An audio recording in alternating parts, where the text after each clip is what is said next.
कहानी की शुरुआत में हमें एक छोटा सा गांव दिखाई देता है जहां रॉड नाम का 10 साल का लड़का अपने माता पिता के साथ अपना जन्मदिन मना रहा होता है। उसके माता पिता बेहद खुश हैं क्योंकि रॉड बचपन से ही बहुत तेज है और जादू में भी काफी माहिर है। वहीं रॉड उन्हें खुश देखकर मन ही मन कहता है कि आखिरकार वो सफलतापूर्वक पुनर्जन्म लेने में कामयाब हो गया। यहाँ हमें पता चलता है कि पिछले जन्म में रॉड एक बेहद शक्तिशाली डेमन लॉर्ड था जिसका साल 2022 में रॉड के रूप में दोबारा जन्म हुआ है, वो भी अपनी सारी दानवी शक्तियों के साथ। इसके बाद उसके माता पिता उससे उसके भविष्य के बारे में सोचने के लिए कहते हैं। ये सुनकर रॉड को एहसास होता है कि 10 साल का होने के बावजूद गांव में उसका एक भी दोस्त नहीं है, इसलिए वो दोस्त बनाने के बारे में सोचता है। लेकिन घर के बाहर खेल रहे बच्चे उसे देखते ही वहां से भाग जाते हैं, और भागते भी क्यों ना, क्योंकि रॉड अभी भी उन्हें डेमन लॉर्ड जैसी डरावनी नजरों से घूर रहा था। ये देखकर रॉड को बहुत बुरा लगता है, मगर वो हार नहीं मानता। वो मार्केट में जाकर 3 लड़कियों से सीधे उनके सामने पूछता है, क्या तुम मेरी दोस्त बनोगी? इसके बदले मैं तुम्हारे कदमों में आधी से ज्यादा दुनिया रख दूंगा। लेकिन लड़कियां उसे पागल समझकर वहां से भाग जाती हैं। ये सब देखकर हमें समझ आ जाता है कि हमारा हीरो रॉड लोगों से घुलने मिलने में बिल्कुल भी अच्छा नहीं है। इसी वजह से उसे गुस्सा आ जाता है और वो जंगल में जाकर अपने जादू का इस्तेमाल करते हुए बड़े बड़े धमाके करने लगता है ताकि उसका गुस्सा शांत हो सके। तभी वहाँ मेयर नाम का एक आदमी आता है और उससे उसकी उदासी की वजह पूछता है। रॉड बताता है कि वो दोस्त बनाना चाहता है, लेकिन कोई भी उससे बात नहीं करता। इस पर मेयर कहता है कि उसका तरीका सही नहीं है, उसे बस लोगों से दयालुता और सम्मान के साथ बात करनी चाहिए। अगर वो ये दोनों बातें सीख जाए तो किसी को भी अपना दोस्त बना सकता है। ये सुनकर रॉड बहुत खुश हो जाता है और तुरंत नए दोस्त बनाने के लिए निकल पड़ता है। दूसरी ओर रॉड के माता पिता मेयर को सही सलाह देने के लिए धन्यवाद कहते हैं और उसे चाय पानी के लिए घर पर आमंत्रित करते हैं, जिसे मेयर स्वीकार कर लेता है। उधर मेयर की बात मानकर रॉड आगे बढ़ रहा होता है कि तभी उसे किसी लड़की की चीख सुनाई देती है। वो तुरंत उसकी मदद के लिए उड़ते हुए वहाँ पहुँचता है। वहाँ वो देखता है कि रीना नाम की एक लड़की एक सफेद भेड़िए के सामने खड़ी है। भेड़िया उस पर हमला करने ही वाला होता है। तभी रीना अपने खतरनाक जादुई स्पेल का इस्तेमाल करके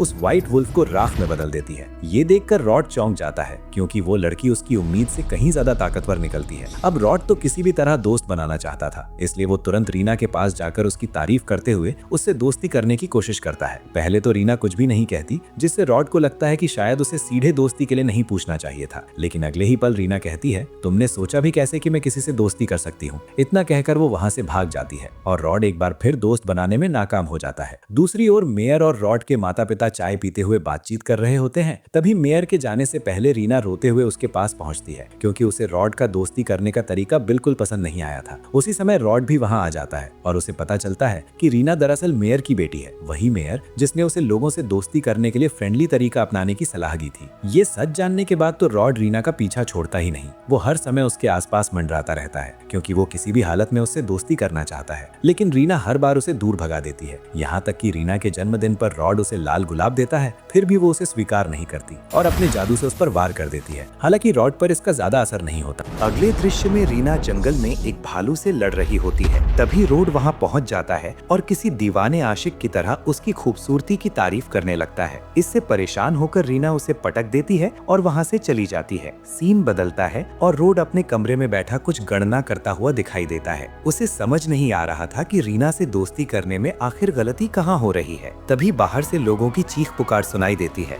गाँव में अफरा तफरी मची होती है क्योंकि गॉब्लिन्स ने हमला कर दिया था। रॉड घर से बाहर निकल कर देखता है कि कुछ गॉब्लिन्स उन 3 लड़कियों पर हमला करने वाले हैं जो उसे देखकर पहले डरकर भाग गई थीं। वो अपने जादू का इस्तेमाल करने ही वाला होता है, लेकिन तभी उसके पिता आकर गॉब्लिन्स को आसानी से सबक सिखा देते हैं। इसके बाद रॉड अपने पिता से पूरी बात पूछता है, मगर वे कुछ बताते उससे पहले ही मेयर आकर खबर देता है कि रीना अभी तक घर नहीं लौटी है। ये सुनते ही रॉड को याद आता है कि रीना उसी से परेशान होकर जंगल के और अंदर चली गई थी। वो सोचता है कि ये सब उसकी ही वजह से हुआ है, इसलिए वो मेयर और अपने पिता से कहता है, आप चिंता मत कीजिए, मैं रीना को सुरक्षित वापस लेकर आऊंगा। इसके बाद वो उड़ते हुए पहाड़ों की ओर निकल पड़ता है और उसे उड़ते देख मेयर हैरान रह जाता है। वहीं दूसरी तरफ जंगल के भीतर कई गॉब्लिन्स ने रीना को चारों तरफ से घेर रखा होता है। गॉब्लिन्स का सामना करने के लिए रीना अपनी तलवार निकाल लेती है। तभी उनका लीडर हंसते हुए कहता है कि इतनी छोटी सी तलवार से वो इतने सारे गॉब्लिन्स का मुकाबला कैसे करेगी। वो ये भी ताना मारता है कि अगर चाहे तो अपने परिवार और दोस्तों को मदद के लिए बुला सकती है, वे उन्हें भी नहीं छोड़ेंगे। ये सुनकर रीना उदास हो जाती है क्योंकि परिवार के नाम पर उसके पास सिर्फ उसके पिता मेयर ही थे। स्कूल के दिनों में भी वो हमेशा अकेली रही थी क्योंकि बाकी छात्र उसे अजीब समझते थे। इसी वजह से उसका कभी कोई दोस्त नहीं बन पाया। ये एहसास होते ही रीना अपनी तलवार नीचे गिरा देती है और गॉब्लिन से कहती है कि जो करना है कर लो, वैसे भी उसकी जिंदगी में कुछ खास नहीं है और सब कुछ बेहद उबाऊ है। ये सुनकर गॉब्लिन्स खुश हो जाते हैं और उस पर हमला करने ही वाले होते हैं कि अचानक वहाँ एक विशाल जादुई घेरा बनता है। उसकी ताकत से सारे गॉब्लिन्स दूर जा गिरते हैं और ये सब करने वाला कोई और नहीं बल्कि रोड होता है। रोड को देखकर रीना पहली बार उसका नाम पुकारती है। ये सुनकर रोड बेहद खुश हो जाता है। गॉब्लिन्स का लीडर गुस्से में कहता है कि उसे यहाँ नहीं आना चाहिए था और अब वे उसे भी जिंदा नहीं छोड़ेंगे, लेकिन रोड सिर्फ अपनी नजरों से ही कई छोटे मोटे गॉब्लिन्स को जला देता है। ये देखकर लीडर डरकर भागने की कोशिश करता है, मगर रोड उसे भी बाकी गॉब्लिन्स के पास पहुंचा देता है। इस तरह रोड अपनी होने वाली राजकुमारी की जान बचा लेता है। दूसरी ओर मेयर को पूरा भरोसा था कि अगर रोड ने वादा किया है तो वो रीना को सुरक्षित वापस जरूर लाएगा, लेकिन रीना खुद काफी उदास थी क्योंकि वो तो गॉब्लिन से हार जाना चाहती थी। उसे लगता था कि उसकी जिंदगी में कुछ भी खास नहीं है और उसका कोई दोस्त भी नहीं। रोड उसे समझाते हुए कहता है कि उसकी हालत भी कुछ वैसी ही है, वो भी आसानी से दोस्ती नहीं कर पाता, मगर रीना से बात करके उसे सच में खुशी मिलती है, इसलिए वो उससे दोस्ती करना चाहता है। रोड की सच्ची बातें सुनकर रीना का दिल पिघल जाता है और वो उससे दोस्ती के लिए मान जाती है। इस तरह दोनों का छोटा सा मिशन पूरा हो जाता है। इसके बाद कहानी कुछ साल आगे बढ़ती है। एक दिन रीना रोड को उठाने के लिए सीधे उसके कमरे में चली आती है और उसके पास लेट जाती है।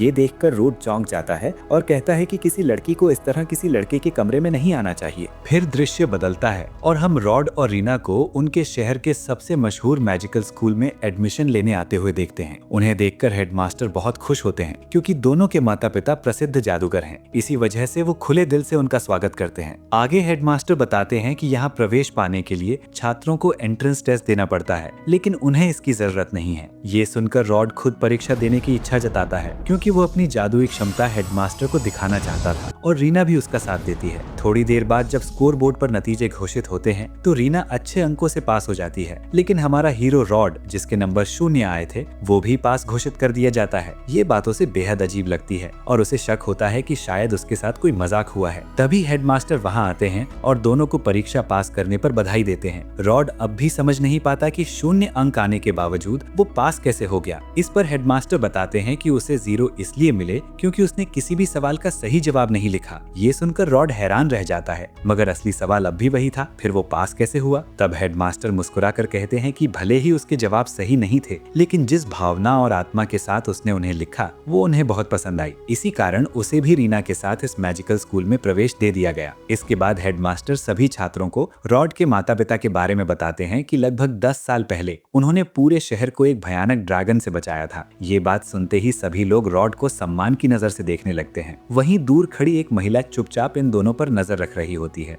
सीन बदलता है और हम रॉड और रीना को आपस में बात करते हुए देखते हैं। रीना बहुत खुश थी क्योंकि उसे स्कूल में एडमिशन मिल चुका था, जबकि रॉड को डर सता रहा था कि शायद वो पढ़ाई और प्रदर्शन में अच्छा नहीं कर पाएगा। लेकिन रीना की मुस्कान देखकर उसे थोड़ा सुकून मिलता है। जैसे ही दोनों क्लासरूम में प्रवेश करते हैं, क्लास की लगभग सारी लड़कियां रॉड को घेर लेती हैं। हालांकि कुछ छात्र ऐसे भी थे जिन्हें उनकी बढ़ती लोकप्रियता से जलन हो रही थी। तभी स्पेंसर नाम का एक घमंडी लड़का एक गरीब दिखने वाली लड़की को परेशान करने लगता है और उसे जोर से थप्पड़ भी मार देता है। उसका कहना था कि वो लड़की एंट्रेंस टेस्ट में चीटिंग करके पास हुई है। ये देखकर रॉड और रीना उस लड़की के पक्ष में खड़े हो जाते हैं और स्पेंसर से माफी मांगने को कहते हैं, लेकिन स्पेंसर साफ मना कर देता है। दरअसल वो लड़की उसके घर पर काम करती थी, यानी वो उसकी नौकरानी थी, मगर इससे रॉड और रीना के फैसले पर कोई फर्क नहीं पड़ता। वे फिर भी उससे माफी मांगने को कहते हैं। इस पर स्पेंसर रॉड को लड़ाई की चुनौती देता है और कहता है कि अगर रॉड उसे हरा दे तो वो लड़की से माफी मांग लेगा। रॉड ये चुनौती स्वीकार कर लेता है, मगर रीना उसे चेतावनी देती है कि स्पेंसर बेहद ताकतवर है और इतनी कम उम्र में ही लेवल 1 हासिल कर चुका है। तभी क्लास टीचर लेडी ओलिविया की एंट्री होती है। उन्हें देखकर रॉड थोड़ा घबरा जाता है क्योंकि पिछले जन्म में वही उसकी सबसे भरोसेमंद जनरलों में से एक थी। अगर उसे पता चल गया कि रॉड असल में डेमन लॉर्ड है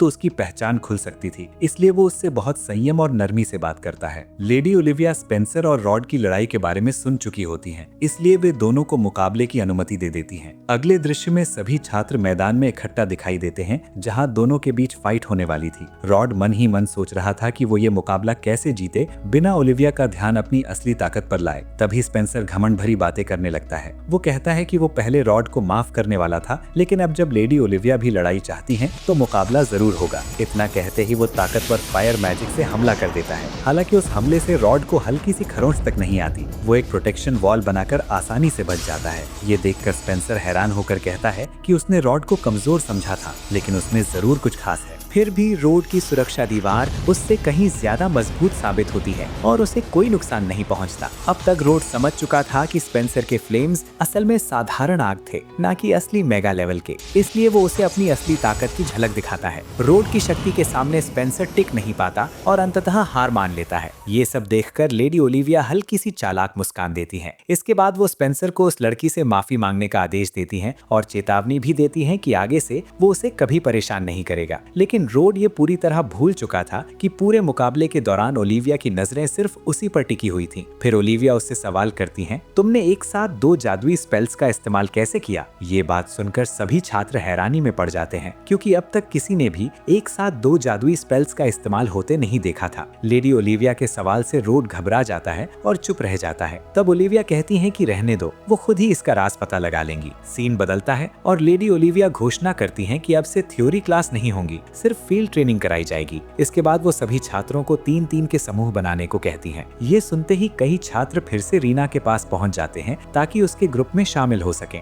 उसी समय रोड उस लड़की को अकेले खड़ा देखता है जिसे स्पेंसर परेशान कर रहा था। तभी रीना उससे पूछती है कि क्या वे उसे अपने ग्रुप में ले सकते हैं। रोड तुरंत हाँ कह देता है और रीना उसे अपने साथ शामिल कर लेती है। आगे वो लड़की अपना नाम जेनी बताती है। फिर दृश्य बदलता है और लेडी ओलिविया सभी छात्रों को एक अंडरग्राउंड गुफा में ले जाती हैं। वो बताती हैं कि अंदर जाकर उन्हें ब्लैक वुल्फ मॉन्स्टर का सामना करना होगा। ये सुनकर ज्यादातर छात्र डर जाते हैं। वहीं ओलिविया रोड से कहती हैं कि उसके लिए तो ये काम आसान होना चाहिए, है ना? इस पर रोड बस इतना कहता है, देखते हैं, और जेनी और रीना को साथ लेकर आगे बढ़ जाता है। लेकिन अचानक उनके सामने कई ब्लैक वुल्फ मॉन्स्टर्स आ जाते हैं। उन्हें देखकर जेनी डर के मारे गिर पड़ती है, जबकि रोड और रीना मिलकर उन सभी को जलाकर खत्म कर देते हैं। ये देखकर जेनी को बहुत बुरा लगता है। उसे महसूस होता है कि वो किसी काम की नहीं और सब पर बोझ है। उसका आत्मविश्वास पूरी तरह टूट जाता है। जेनी की हालत देखकर रोड को लगता है कि उसे कुछ करना चाहिए। वो उससे कहता है कि अगर वो चाहे तो वो उसे थोड़ा बहुत जादू सिखा सकता है। पहले तो जेनी डर के कारण मना कर देती है, लेकिन रीना के समझाने पर मान जाती है। इसके बाद रोड उसे जादू के बुनियादी तरीके सिखाने लगता है और साथ ही उसका हौसला भी बढ़ाता है। फिर भी जेनी सही तरह से मैजिक इस्तेमाल नहीं कर पाती। ये देखकर वो खुद ही कह देती है कि वो किसी काम की नहीं है। उसके इस कमजोर आत्मविश्वास की वजह उसके अतीत में छिपी थी, जहां स्पेंसर और उसके दोस्त बचपन से ही उसे तंग करते आए थे। इसी कारण उसका भरोसा खुद पर से खत्म हो चुका था। तभी रोड उसे स्पिरिट सर्कल के बारे में बताता है। जेनी उस स्पेल का इस्तेमाल करती है और उनकी ओर बढ़ रहे एक ब्लैक वुल्फ को आसानी से राख में बदल देती है। रोड का ये जादू देखकर रीना भी चौंक जाती है, क्योंकि उसने पहले कभी ऐसा मैजिक नहीं देखा था। वो हैरानी से पूछती है, ये कौन सा जादू है? तब रोड जवाब देता है कि तुम्हें इसके बारे में कैसे पता होगा? ये जादू तो उसने खुद बनाया है। ये सुनते ही दोनों लड़कियां हैरान रह जाती हैं, क्योंकि किसी नए मैजिक स्पेल को बनाना बिल्कुल आसान काम नहीं होता। इसके बाद जब वे आगे बढ़ते हैं तो अचानक एक बंद सुरंग में गिर जाते हैं। ये देखकर रोड समझ जाता है कि ये जगह उसी फ्लोर के बॉस की है, यानी सभी ब्लैक वुल्फ का सरदार यही रहता है। तभी वो खतरनाक बॉस उनके सामने आ जाता है। उसे देखते ही रोड लगातार स्पिरिट सर्कल मैजिक का इस्तेमाल करता है और उसे बुरी तरह कमजोर कर देता है। जब अंतिम वार करने का समय आता है तो जेनी घबरा कर कहती है कि वो ये नहीं कर सकती, लेकिन रॉड उसे हिम्मत देता है, उसका आत्मविश्वास बढ़ाता है। आखिरकार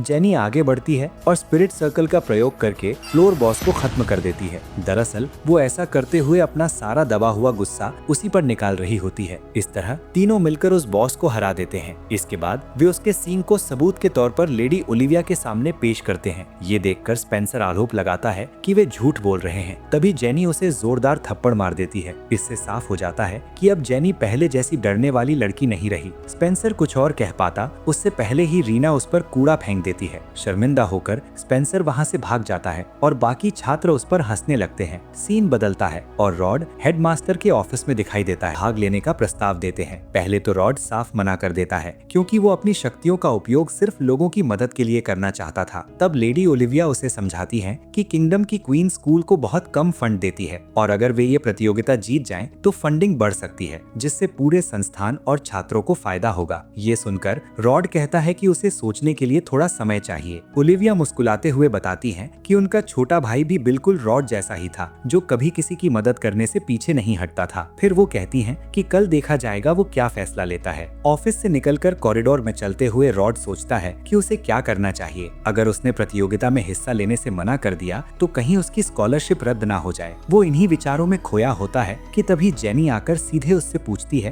क्या वो आज उसके साथ। लेकिन जेनी का प्यारा चेहरा देखकर वो मान जाता है। तभी रीना भी आ जाती है और उनके साथ चलने की जिद करने लगती है। आखिरकार जेनी उसे भी साथ ले जाने को तैयार हो जाती है। उसका मानना था कि रॉड जैसे कूल लड़के को सिर्फ एक लड़की नहीं बल्कि लड़कियों के ग्रुप के साथ डेट पर जाना चाहिए। ये सुनकर रीना तुरंत इसका विरोध करती है। इसके बाद तीनों तैयार होकर मार्केट में मिलते हैं और फिर थिएटर में फिल्म देखने चले जाते हैं। फिल्म के दौरान दोनों लड़कियां रॉड के करीब आकर बैठ जाती हैं, जिससे रॉड के मन में अजीब सी भावनाएं जागने लगती हैं। उसका रिश्ता दिखाया जाता है, जिसे देखकर रॉड मन ही मन कहता है कि असली लैरिया ऐसी बिल्कुल नहीं थी। फिर फ्लैशबैक में असली लैरिया की सच्ची झलक दिखाई जाती है, जो फिल्म से बिल्कुल अलग थी। थिएटर से बाहर निकलकर जब वे खाने के लिए रेस्टोरेंट की ओर जा रहे होते हैं, तभी रॉड कुछ लोगों की बातचीत सुनता है। वे क्वीन को मारने की योजना बना रहे थे। ये सुनकर रॉड और रीना चौंक जाते हैं और उनका पीछा करने का फैसला करते हैं। जेनी भी साथ देती है। तीनों उन संदिग्ध लोगों के पीछे पीछे एक अंधेरी सुरंग में पहुंच जाते हैं। वहां वे देखते हैं कि उन्होंने क्वीन को गद्दी से हटाने के लिए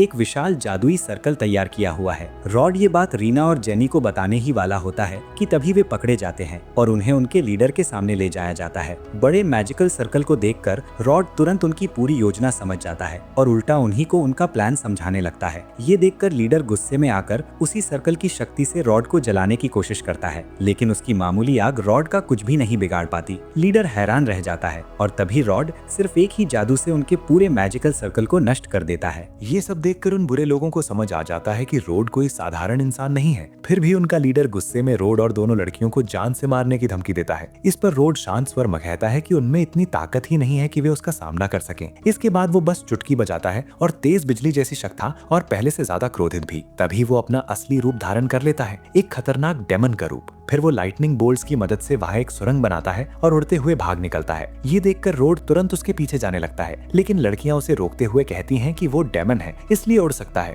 जबकि वे इंसान हैं और उड़ नहीं सकते। इस पर रॉड जवाब देता है कि बाकी इंसानों का तो उसे नहीं पता, मगर वो खुद उड़ सकता है। इतना कहकर वो आसमान में उड़ते हुए उस डेमन का पीछा करने निकल पड़ता है। ये दृश्य देखकर दोनों लड़कियां हैरान रह जाती हैं। उधर डेमन ऊपर पहुंचकर एक छोटी बच्ची को अगवा कर लेता है। ये देखकर शहर के लोग डर के मारे इधर उधर भागने लगते हैं। तभी रॉड नाम की शक्ति का इस्तेमाल करता है और उस डेमन का हमेशा के लिए अंत कर देता है। इसके बाद वो छोटी बच्ची की माँ आकर रॉड का धन्यवाद देती है और आसपास मौजूद लोग भी उसकी बहादुरी की जमकर तारीफ करने लगते हैं। सब कहते हैं कि आज उन्होंने महान जादूगर माता पिता के बेटे की असली ताकत देखी है, जो सच में बेहद खतरनाक और प्रभावशाली है। फिर खुशी में लोग रॉड को हवा में उछालने लगते हैं। ये देखकर रीना और जेनी आपस में कहती है कि लगता है उन्होंने कुछ मजेदार पल मिस कर दिए। दृश्य बदलता है और अब रॉड, रीना और जेनी क्वीन के सामने खड़े दिखाई देते हैं, जहाँ उनका सम्मान होने वाला होता है। रॉड मन ही मन सोचता है कि ये सही मौका है। वो सीधे क्वीन से स्कूल का बजट बढ़ाने की बात कर सकता है, जिससे उसे प्रतियोगिता में हिस्सा भी नहीं लेना पड़ेगा। उसे बस शांति और विनम्रता से अपनी बात रखनी होगी। लेकिन तभी रीना क्वीन को उसके नाम से पुकार देती है। ये सुनकर दरबार में मौजूद लोग रीना की आलोचना करने लगते हैं। फिर अचानक सच सामने आता है कि रीना दरअसल क्वीन की बचपन की दोस्त है। इसी वजह से क्वीन सभी को चेतावनी देती है कि रीना के साथ सम्मान से पेश आएं, वरना परिणाम अच्छे नहीं होंगे। चूंकि क्वीन और रीना एक दूसरे को अच्छी तरह जानती थीं,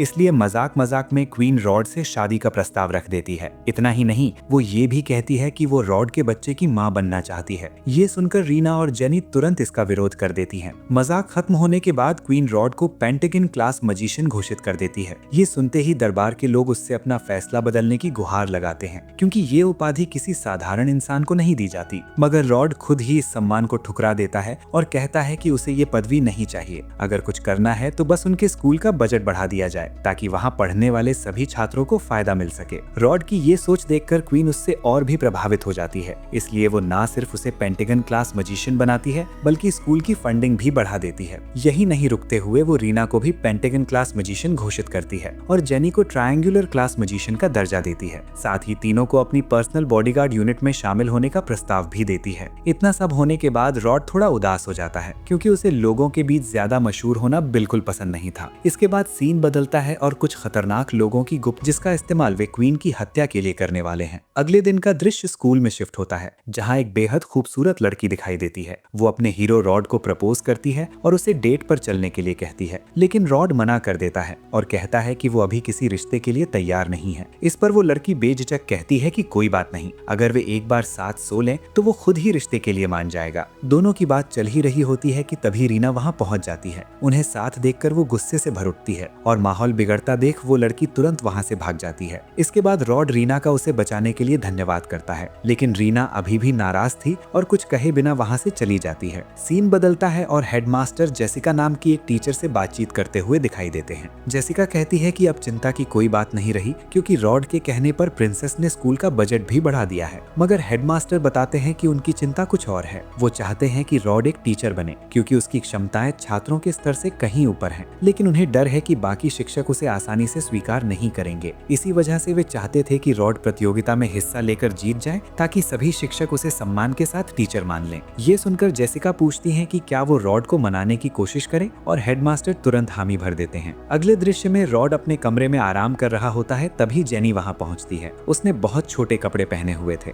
दरअसल वो रॉड को आकर्षित करने आई थी। वो उसके करीब आकर धीमे स्वर में कहती है कि अगर आज रात उसे पूरी आजादी दे दी जाए तो वो क्या करेगा। ये सुनकर रॉड घबरा जाता है और कुछ बोल ही नहीं पाता। उधर रीना को भी बहुत बुरा लग रहा था क्योंकि उसने दिन में रॉड से ठीक से बात नहीं की थी, इसलिए वो उसे मनाने के लिए सुंदर सी ड्रेस पहनकर उसके कमरे की ओर निकल पड़ती है। दूसरी तरफ जेनी और रॉड के बीच कुछ होने ही वाला होता है कि तभी रीना दरवाजा खोलकर अंदर आ जाती है और बिना देखे ही रॉड से माफी मांगने लगती है। लेकिन जैसे ही उसे असली स्थिति का एहसास होता है वो जोर से चिल्ला उठती है, ये तुम दोनों क्या कर रहे हो। गुस्से में वो कमरे की चीजें उठाकर जेनी की तरफ फेंकने लगती है। तब जेनी उसे रोककर पूछती है कि वो इतनी रात को यहाँ क्या कर रही है, वो भी इतनी सज धज कर। इस पर रीना बताती है कि वो रॉड से माफी मांगने आई थी और ये ड्रेस उसने रॉड की माँ के कहने पर पहनी है। इसके बाद दोनों लड़कियों के बीच बहस शुरू हो जाती है। रीना कहती है कि जेनी की वजह से रॉड पूरे स्कूल में मशहूर हो गया है और अब हर लड़की उसके पीछे पड़ी है। वहीं जेनी का कहना होता है कि असल में रीना ही रॉड को किसी और के साथ बांटना नहीं चाहती। बहस इतनी बढ़ जाती है कि दोनों लड़ाई की बात करने लगती हैं। जेनी कहती है कि अगर वो हार गई तो पूरे शहर में बिना कपड़ों के घूमेगी। जवाब में रीना भी कहती है कि अगर वो हारी तो ना सिर्फ बिना कपड़ों के शहर में घूमेगी बल्कि अजीब सा करतब करके भी दिखाएगी। ये सब सुनकर रॉड का गुस्सा फूट पड़ता है। वो जोर से चिल्लाकर दोनों को चुप कराता है, उन्हें नीचे बिठाता है और नाराजगी से कहता है, क्या ये भी कोई झगड़ा करने वाली बात है। रॉड गुस्से में कहता है कि अगर तुम दोनों ने अभी एक दूसरे से माफी नहीं मांगी तो वो आज रात का डिनर उनके साथ नहीं करेगा। ये सुनते ही दोनों लड़कियां तुरंत एक दूसरे से माफी मांग लेती हैं। तभी जेसिका वहां आती है। उसने दोनों के झगड़े के बारे में सुन लिया था, इसलिए वो उन्हें आने वाली प्रतियोगिता में हिस्सा लेने का सुझाव देती है ताकि एक ही कदम से दो फायदे हो सके। पहला, रीना और जेनी के बीच यह तय हो जाएगा कि रोड के लिए कौन बेहतर है। दूसरा, अगर उनमें से कोई भी प्रतियोगिता जीत जाती है तो रोड की प्रतिष्ठा स्कूल में और बढ़ जाएगी, जिससे हेडमास्टर को उसे टीचर की पोस्ट देने में आसानी होगी और बाकी शिक्षकों को भी कोई आपत्ति नहीं रहेगी। लेकिन रोड पहले ही कह चुका था कि वो अपनी शक्तियों का उपयोग सिर्फ दूसरों की मदद के लिए करना चाहता है। वही बात रीना भी दोहराती है कि वो अपनी ताकत केवल भलाई के लिए इस्तेमाल करना चाहती है। तभी जेसिका उन्हें लालच देती है कि अगर रोड टीचर बन गया तो वो बेहद शानदार और लग्जरी कपड़े पहन सकेगा। क्या वे उसे ऐसे रूप में नहीं देखना चाहेंगी। ये सुनते ही दोनों लड़कियां प्रतियोगिता में भाग लेने के लिए तैयार हो जाती हैं और रोड चाह कर भी कुछ नहीं कर पाता। इसके बाद सीधा प्रतियोगिता वाले दिन का दृश्य दिखाया जाता है जहां बाकी छात्र आपस में मुकाबला कर रहे होते हैं। कमेंट्री के लिए रीना के पिता और रोड के माता पिता को बुलाया गया था। मेयर तो पूरे उत्साह से मैच पर सही सही टिप्पणियां दे रहा था, लेकिन रोड के माता पिता बिल्कुल अलग ही दुनिया में खोए हुए थे। रोड की माँ तो मैच छोड़कर स्कूल यूनिफॉर्म देखकर ही उत्साहित हो जाती हैं और कहती हैं कि उन्हें भी एक खरीदनी है। ये सुनकर रोड शर्मिंदा होकर कहता है कि ये उसके माता पिता नहीं हैं। दूसरी तरफ रीना दिखाई देती है जो अपनी बारी आने से पहले थोड़ी घबराई हुई थी। जब वो मैदान में उतरती है तो रोड मन ही मन भगवान से प्रार्थना करता है, हे भगवान, इस लड़की को हरा देना, मैं आपको 10 किलो लड्डू चढ़ाऊंगा, क्योंकि वो टीचर बनना ही नहीं चाहता था। मुकाबला शुरू होता है। सामने वाली प्रतिद्वंदी रीना पर हमला करती है, लेकिन रीना अपने स्पिरिट सर्कल मैजिक से उसे आसानी से हरा देती है। वापसी में जेनी उससे मिलती है और दोनों वादा करती हैं कि वे फाइनल में जरूर आमने सामने होंगी। इसके बाद घटनाएं तेजी से आगे बढ़ती हैं और दोनों अपनी अपनी लड़ाइयां जीतकर फाइनल तक पहुंच जाती हैं। अब आखिरी मुकाबला रीना और जेनी के बीच होना था। ये देखकर मेयर भावुक हो जाता है और कहता है कि रीना की इस कामयाबी के पीछे रोड का बड़ा हाथ है। वो बचपन से ही उसे जादू और स्किल्स सिखाता आया है और भविष्य में जरूर एक महान लीडर बनेगा। फाइनल शुरू होने ही वाला होता है। रीना और जेनी मैदान में आती हैं और लेडी ओलिविया कहती हैं, let the best one win. तभी रोड को कुछ अजीब महसूस होता है। अचानक दर्शकों में बैठा एक अनजान आदमी खड़ा होता है और उसके पास बैठी लड़की जोर से चीख उठती है। वो आदमी अपने असली डेमन रूप में बदल जाता है। तभी पता चलता है कि उसके जैसे कई डेमन पहले से ही स्टेडियम में मौजूद थे और अब चारों ओर तबाही मचा रहे हैं। छात्र अपनी जान बचाने के लिए भागने लगते हैं। तभी जेसिका दौड़ती हुई रोड और ओलिविया के पास आती है और बताती है कि डेमन्स ने पूरे शहर पर हमला कर दिया है, इसलिए सबको अलग अलग जाकर लोगों को बचाना होगा। वो कहती है कि वे तुरंत शहर के लोगों की मदद करें, जबकि वो रीना और जेनी को सुरक्षित जगह ले जाएगी। सबके जाने के बाद रोड शक भरी नजरों से जेसिका को देखता करता है और फिर वहाँ से निकल जाता है। दूसरी ओर रीना और जेनी पूरी ताकत से डेमन से लड़ रही थी, लेकिन एक समय पर जेनी कमजोर पड़ने लगती है। ये देखकर रीना उसकी मदद करती है। तभी एक भयानक धमाका होता है और पत्थरों के ढेर से एक क्रिस्टल मॉन्स्टर बाहर निकल आता है। दोनों मिलकर उस पर हमला करती हैं, मगर उस पर कोई असर नहीं होता। वो पलटवार करने ही वाला होता है कि तभी मेयर बीच में आकर उन्हें बचा लेता है और कहता है कि वे तुरंत यहाँ से भाग जाएं। मेयर अपने शक्तिशाली जादू से उस मॉन्स्टर के क्रिस्टल को टुकड़ों में तोड़कर उसे खत्म कर देता है। लेकिन तभी कहानी में बड़ा मोड़ आता है। पीछे से जेसिका हमला करके मेयर की जान ले लेती है। ये देखकर रीना पूरी तरह टूट जाती है और तब सच्चाई सामने आती है कि जेसिका असल में एक डेमन है जो रीना का अपहरण करने के इरादे से यहाँ आई थी। दरअसल उसी ने जानबूझकर रीना और जेनी को इस प्रतियोगिता में शामिल करवाया था ताकि वो आसानी से रीना को पकड़ सके। जेनी गुस्से में आकर जेसिका पर हमला करती है, लेकिन जेसिका की प्रोटेक्शन वॉल उसे बचा लेती है। जेसिका के सिर्फ एक वार से ही जेनी दूर जा गिरती है। इसके बाद जेसिका रीना को धमकी देती है कि अगर वो उसके साथ नहीं चली तो वो जेनी को मार डालेगी। ये सुनकर रीना अपनी दोस्त को बचाने की पूरी कोशिश करती है, मगर जेसिका की ताकत के सामने टिक नहीं पाती। मजबूर होकर वो उसके साथ जाने के लिए तैयार हो जाती है। जेसिका उड़ते हुए रीना को अपने साथ ले जाती है और जेनी बस बेबस होकर उसे दूर जाते हुए देखती रह जाती है। दृश्य बदलता है और कुछ समय बाद हम रॉड को उसकी हीलिंग पावर से मेयर को ठीक करते हुए देखते हैं। इसके बाद रॉड पूछता है कि वहाँ आखिर हुआ क्या था। मेयर बताता है कि जेसिका, जो असल में एक डेमन ड्रैगन है, रीना को किडनैप करके ले गई है। बातचीत से ये भी पता चलता है कि यही वो प्राचीन ड्रैगन है जिसने हजारों साल पहले दुनिया को लगभग नष्ट कर दिया था। लेकिन हेडमास्टर समझ नहीं पा रहे थे कि जेसिका अब अचानक वापस क्यों आई और उसने रीना को ही क्यों चुना। इस पर रॉड कहता है कि अभी इन सवालों का समय नहीं है, सबसे जरूरी बात है रीना को सुरक्षित वापस लाना। ये सुनकर मेयर उसका साथ देने को तैयार हो जाता है। फिर मेयर और रॉड के पिता उसे रॉयल ट्रेजर रूम में ले जाते हैं, जहाँ हर तरह के शक्तिशाली हथियार मौजूद थे जो जेसिका से लड़ने में काम आ सकते थे। जब रॉड हथियार चुनने जाता है तब मेयर और उसके पिता की बातचीत से संकेत मिलता है कि रीना से जुड़ा कोई बड़ा राज है जिसके बारे में रॉड कुछ नहीं जानता, और वे दोनों चाहते भी नहीं कि उसे सच्चाई पता चले, क्योंकि अगर रॉड को सब पता चल गया तो शायद वो रीना को छोड़कर चला जाए। तभी दृश्य फिर बदलता है और हमें पहले एपिसोड जैसा एक पल दिखाई देता है जहाँ रॉड रीना से वादा करता है कि वो उसे कभी छोड़कर नहीं जाएगा, लेकिन अचानक वो गायब हो जाता है। ये देखकर रीना घबरा जाती है और उसे पुकारने लगती है। अगले ही पल पता चलता है कि ये सब सिर्फ रीना का सपना था। असल में जेसिका ने उसे एक ऊंचे पहाड़ पर कैद कर रखा है। जेसिका बताती है कि उसने रीना को यहाँ उसके खून के लिए बंदी बनाया है। ये सुनकर रीना को कुछ याद आने लगता है, लेकिन वो क्या है ये आगे के एपिसोड में पता चलेगा। इसके बाद जेसिका एक भयानक मॉन्स्टर को सामने लाती है जिसका नाम है फैन ऑफ केओस, और वो ठीक रीना के पीछे खड़ा होता है। जेसिका समझाती है कि ये राक्षस उन इविल गॉड्स का एक अंश है जिन्हें हजारों साल पहले डेमन लॉर्ड यानी रॉड ने खत्म कर दिया था। लेकिन अब रीना का खून लेकर वे उन इविल गॉड्स को फिर से जीवित करेंगे और दुनिया में तबाही मचा देंगे। ये सुनकर रीना कहती है कि थोड़ा इंतजार कर लो, रॉड उसे बचाने जरूर आएगा। इस पर जेसिका मुस्कुराकर कहती है कि वो रॉड को जानती है, उसके पास ताकत तो है लेकिन आखिर वो इंसान ही है, इसलिए उसे संभालना मुश्किल नहीं होगा। फिर वो एक और बात कहती है, क्या रीना ने कभी सोचा है कि अगर रॉड को उसकी असली सच्चाई पता चल गई तो वो उसे हमेशा के लिए छोड़ देगा। ये सुनते ही रीना गहरे दुख में डूब जाती है। इसके बाद जेसिका अपना जादू शुरू करती है और फैन ऑफ केओस नाम का भयानक मॉन्स्टर रीना को निगलने के लिए उसकी ओर बढ़ता है। तभी दृश्य बदलता है और हम रॉड को देखते हैं जो जादुई जूते और एक छड़ी लेकर रीना को बचाने निकल रहा होता है। उसी समय जेनी उसे रोककर कहती है कि वो भी उसके साथ जाना चाहती है, लेकिन रॉड साफ मना कर देता है क्योंकि वहाँ जाना उसके लिए जानलेवा हो सकता था। आगे जेनी भावुक होकर रॉड से कहती है, मेरा दोस्त बनने के लिए धन्यवाद। वो बताती है कि रीना ने खुद को जेसिका के हवाले कर दिया था, लेकिन रॉड उसकी बातों पर ज्यादा ध्यान नहीं देता और उसे दिलासा देते हुए कहता है कि चिंता मत करो, वो रीना को डिनर से पहले वापस ले आएगा। साथ ही वो जेनी से कहता है कि अच्छा सा खाना तैयार रखना, क्योंकि लौटने के बाद वे सब मिलकर खुशियां मनाएंगे।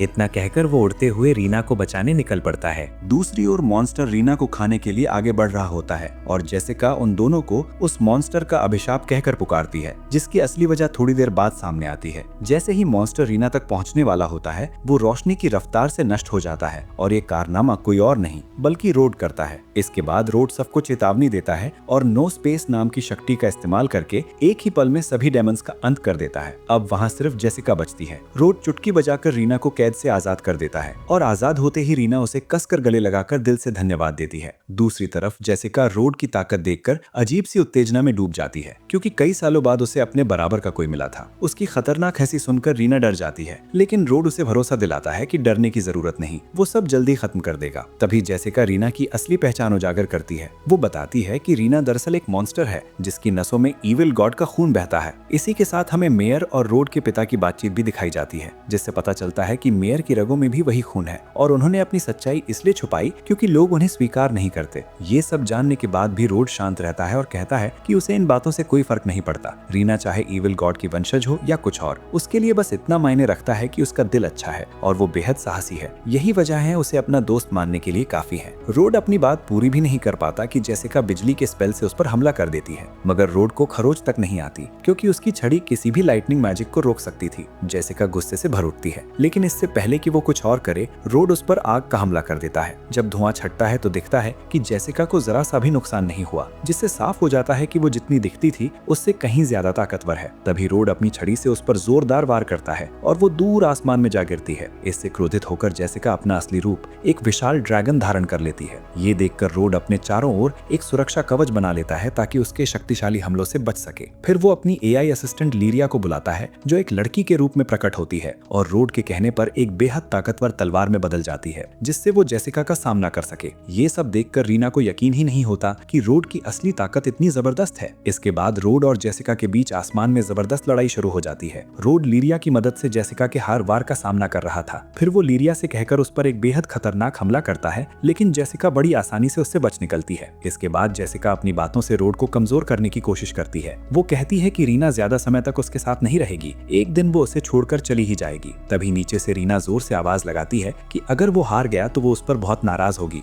ये सुनकर रोड को एहसास होता है कि रीना उसे कभी नहीं छोड़ेगी। यही सोचकर वो लीरिया से फेज 2 एक्टिवेट करवाता है, जिससे उसका पूरा रूप बदल जाता है और उसकी शक्ति पहले से कई गुना बढ़ जाती है। अब वो मैजिक कैंसल और स्पेल स्कैन जैसी क्षमताएं सक्रिय कर देता है। अगली बार जब जेसिका हमला करती है तो उसी के वार से वो खुद घायल हो जाती है। रोड अपनी एनालाइज टेक्निक से जेसिका के सभी मूव्स और स्पेल्स समझ चुका था। इसके बाद वो अपना सबसे खतरनाक अल्टीमेट जीरो स्पेल सक्रिय करता है। दूसरी तरफ जेसिका भी एक शक्तिशाली स्पेल तैयार करती है। जैसे ही दोनों के स्पेल पूरे होते हैं वे एक दूसरे पर हमला करते हैं, लेकिन रोड का हमला इतना प्रबल होता है कि जेसिका का ड्रैगन रूप हमेशा के लिए नष्ट हो जाता है। इसके बाद लीरिया फिर से निष्क्रिय हो जाती है। इस घटना के बाद रोड और रीना की दोस्ती पहले से भी ज्यादा गहरी हो जाती है। फिर कहानी आगे बढ़ती है और कुछ समय बाद का दृश्य दिखाया जाता है। वहाँ एक लड़की अपनी खतरनाक जादुई तलवार को समन करती है और सामने खड़े विशाल मॉन्स्टर को मार गिराती है। इस लड़की का नाम सेल्फी है। वो कहती है कि अब वो लीरिया से कमजोर नहीं रही। इसके बाद वो गुफा से बाहर निकलती है। बाहर का नजारा देखकर वो दंग रह जाती है क्योंकि शहर पूरी तरह बदल चुका था।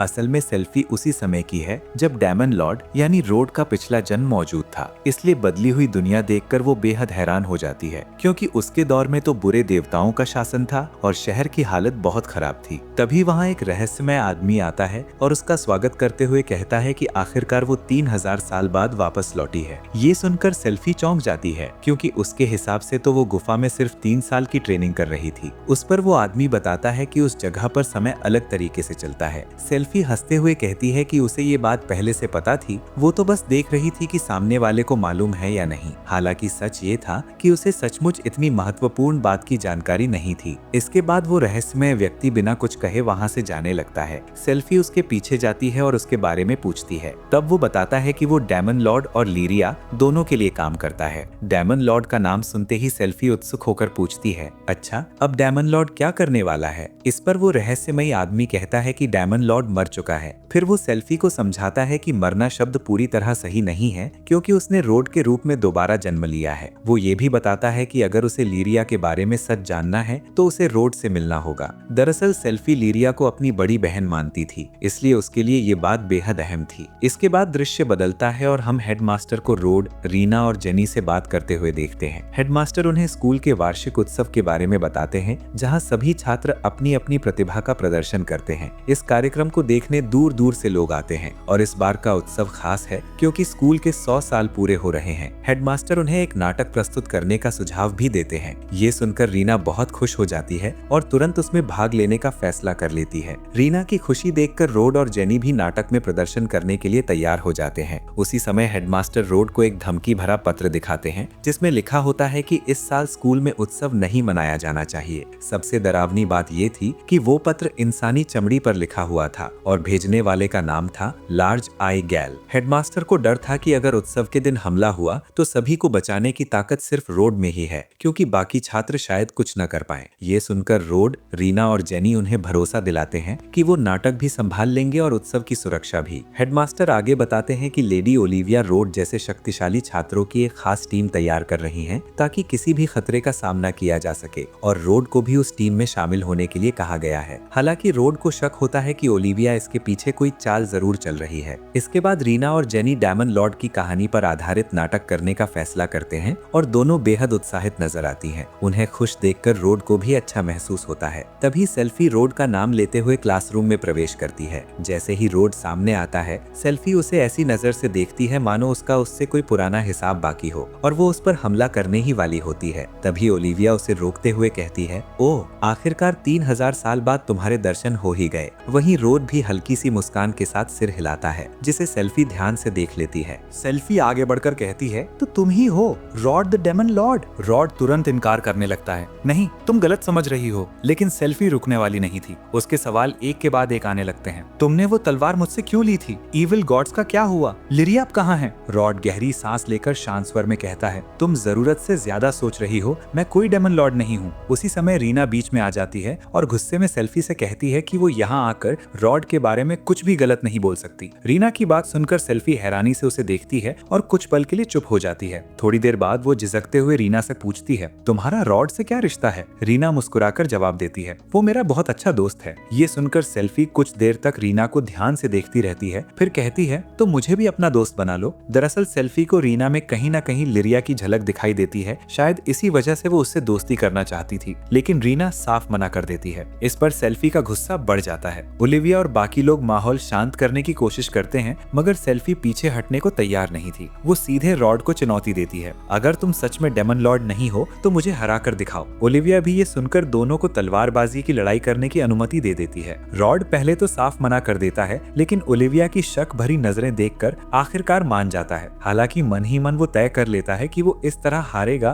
कि उसकी इज्जत भी बनी रहे। दोनों बैटल ग्राउंड में पहुंचते हैं और मुकाबला शुरू होता है। हम देखते हैं कि सेल्फी ने सच में 3000 साल तक कड़ी ट्रेनिंग की थी। उसकी चालें बेहद तेज थीं और वो रॉड को बराबरी की टक्कर दे रही थी। वहीं रॉड तो पहले से ही जीतना नहीं चाहता था, लेकिन सेल्फी की उकसाने वाली बातें सुनकर वो खुद पर काबू नहीं रख पाता और गुस्से में आकर उसकी तलवार तोड़ देता है। ये देखते ही ओलिविया तुरंत रॉड को विजेता घोषित कर देती है। ये सुनते ही सेल्फी का दिमाग जैसे सुन पड़ जाता है। 3000 साल की कड़ी मेहनत के बाद मिला ये नतीजा उसे अंदर तक झकझोर देता है और उसका चेहरा गुस्से से भर उठता है। उसी गुस्से में वो अपना सबसे खतरनाक मूव इस्तेमाल करने की कोशिश करती है, ऐसा वार जिससे आसपास का माहौल डरावना हो जाता है। हवा भारी पड़ने लगती है और सबकी सांसें थम सी जाती हैं। रॉड उसे बार बार रोकने की कोशिश करता है और कहता है कि वो ये तकनीक इस्तेमाल न करे, लेकिन सेल्फी उसकी बात अनसुनी कर उस पर हमला कर देती है। रॉड तुरंत प्रोटेक्शन बॉल बनाकर खुद को बचा लेता है, मगर सेल्फी की ताकत से स्कूल का काफी नुकसान हो जाता है। जब सेल्फी देखती है कि रॉड अब भी सुरक्षित खड़ा है तो वो अपनी शक्ति और बढ़ाने ही वाली होती है कि तभी लेडी ओलिविया उसे रोक देती है। वो कहती है कि वो पहले ही बहुत नुकसान कर चुकी है और आसपास जहरीली गैस फैलने लगी है, लेकिन सेल्फी जैसे अपनी ही दुनिया में खो चुकी थी। वो अब भी अपनी गलती मानने को तैयार नहीं थी। तभी रीना आगे बढ़कर उसे डांटती है और कहती है कि हाँ, सब मानते हैं वो बहुत शक्तिशाली है, लेकिन असली ताकत तब होती है जब इंसान अपनी गलती पर माफी मांग सके। रीना की ये बात सुनकर सेल्फी को अपनी भूल का एहसास होने लगता है, क्योंकि उसे रीना में अपनी बड़ी बहन लिरिया की झलक दिखाई देती है। रॉड भी ये समझ जाता है कि सेल्फी रीना में लिरिया को ही देख रही है। इस घटना के बाद रीना और सेल्फी के बीच अच्छी दोस्ती हो जाती है। फिर दृश्य बदलता है और हम देखते हैं कि फेस्टिवल के दिन की तैयारियों को लेकर रॉड बाकी छात्रों को निर्देश दे रहा है। उसी दौरान जेनी सुझाव देती है कि उन्हें डेमन लॉर्ड और इविल गॉड्स की लड़ाई पर आधारित एक नाटक करना चाहिए। रॉड को ये आइडिया पसंद आता है और वो सहमत हो जाता है। तभी बाहर से कुछ शोर सुनाई देता है। वो सेल्फी की आवाज होती है, जो अपर क्लास के छात्रों से लड़ रही होती है। रीना के पूछने पर सेल्फी बताती है कि उन छात्रों ने उसे बुला भला कहा था, इसलिए झगड़ा हो गया। इस पर अपर क्लास के छात्र उनका मजाक उड़ाते हुए कहते हैं कि इस साल के वार्षिक उत्सव में वे उनसे कहीं बेहतर प्रदर्शन करेंगे, क्योंकि वे ऊपरी वर्ग के हैं। साथ ही वे रोड और उसके दोस्तों को नीचा दिखाने की कोशिश भी करते हैं। ये सुनकर रीना उन्हें जमकर डांट देती है, जिसके बाद वे लोग वहाँ से चले जाते हैं। अगले दृश्य में पता चलता है कि नाटक में डेमन लॉर्ड का किरदार खुद रोड निभाने वाला है। लिरिया का किरदार रीना निभाने वाली होती है, जबकि इविल गॉड की भूमिका सेल्फी को दी जाती है, ताकि वो रोड को ठीक से सबक सिखा सके। इसके बाद जेनी सुझाव देती है कि प्ले के खर्चे जुटाने के लिए उन्हें एक मेड कैफे का स्टॉल लगाना चाहिए, मगर इस स्टॉल के लिए उसने लड़कियों के लिए काफी बोल्ड कॉस्ट्यूम डिजाइन किए थे,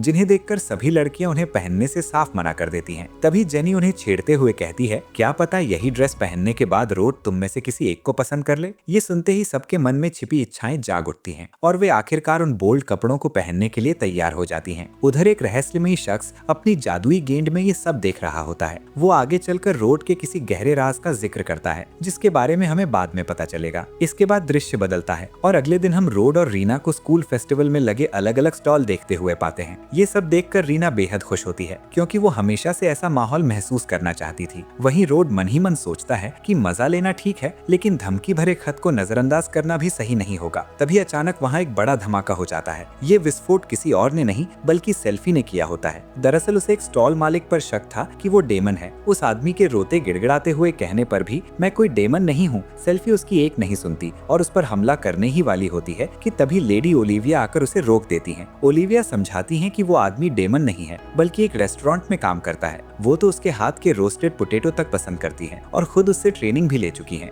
ये सुनकर रोड वो थोड़ा अजीब लगता है क्योंकि ओलिविया उसकी बेहतरीन जनरलों में से एक है और फिर भी उसे ऐसे साधारण काम करने पड़ते हैं। ये सब जानने के बाद सेल्फी शांत तो हो जाती है, लेकिन उसकी हरकत से नाराज होकर लेडी ओलिविया उसे पेट्रोलिंग ड्यूटी से हटाकर नेट कैफे जाने का आदेश दे देती है। सेल्फी वहाँ जाना नहीं चाहती, फिर भी उदास मन से चली जाती है। उसी समय रोड और रीना की नजर सामने खड़े एक विशाल पेड़ पर पड़ती है। उस पेड़ को देखकर रीना को हमेशा एक अजीब सा एहसास होता है। इस पर रोड बताता है कि आखिरी वर्ल्ड किंग ने इस पेड़ के अंदर कोई बेहद रहस्यमयी चीज छुपा रखी है जिसके बारे में रॉयल फैमिली के सदस्यों को भी जानकारी नहीं है। रोड इस पेड़ के बारे में लेडी ओलिविया से पूछता है, लेकिन वो सीधा जवाब देने के बजाय बताती हैं कि हर साल एनुअल फेस्टिवल में इसी पेड़ से जुड़ी एक स्वॉर्ड प्रतियोगिता होती है जिसमें वो खुद भी भाग ले चुकी हैं और साथ ही मुस्कुराते हुए कहती हैं कि इस बार उन्होंने रोड का नाम भी उस प्रतियोगिता में दर्ज करवा दिया है। इस पर रोड साफ कह देता है कि वो इसमें हिस्सा नहीं लेगा, लेकिन लेडी ओलिविया एक टीचर होने के नाते उसे आदेश देती हैं जिससे बेचारा रोड चाहकर भी मना नहीं कर पाता। इसके बाद रोड जेनी द्वारा तैयार किए गए मेड कैफे की ओर जाता है। तभी अचानक कैफे की दीवार टूटकर गिरती है और उसमें से सेल्फी बाहर निकलती है क्योंकि एक बदतमीज लड़के ने उसे छूने की कोशिश की थी। सेल्फी अब उसे सबक सिखाने ही वाली होती है कि रोड बीच में आकर अपने मैजिक से उस लड़के को काबू कर लेता है और साथ साथ टूटी हुई दीवार भी ठीक कर देता है। फिर जेनी और बाकी मेड कैफे की लड़कियां रोड को अंदर बुलाती हैं ताकि उसकी अच्छी तरह खातिरदारी कर सकें। असल में वे सब उससे दोस्ती करना चाहती थी, इसलिए उसे कैफे में ले जाकर करीब आने की कोशिश करती हैं। तभी वहां रीना पहुंच जाती है और सभी लड़कियों से कहती है कि वे रोड से दूर रहें क्योंकि उसके हिसाब से रोड सिर्फ उसी का है। रीना की ये बात सुनकर जेनी को लगता है कि वो बाकी लड़कियों से जल रही है। तभी रीना खुद कैफे की ऑफिशियल ड्रेस पहनकर आ जाती है और मेड की पोशाक में वो किसी परी से कम नहीं लगती। इसके बाद वो बाकी लड़कियों से कहती है कि वे वहाँ से चली जाएं क्योंकि रोड के लिए वो अकेले ही काफी है। लेकिन बाकी लड़कियां भी पीछे हटने को तैयार नहीं होती और कहती हैं कि वे भी रोड से दोस्ती करेंगी। उनके बीच बहस शुरू होने ही वाली होती है कि तभी स्वॉर्ड कंपटीशन का ऐलान हो जाता है। इस बार जीतने वाले को होली स्वॉर्ड की पहली कॉपी दी जाने वाली थी। ये सुनकर सेल्फी को याद आता है कि असली होली स्वॉर्ड उसकी बड़ी बहन लिरिया की थी। वहीं रीना और जेनी भी इस प्रतियोगिता में भाग लेने का फैसला करती हैं क्योंकि पिछली बार उनकी लड़ाई अधूरी रह गई थी। ये सब देखकर एक बार फिर रॉड कुछ नहीं कर पाता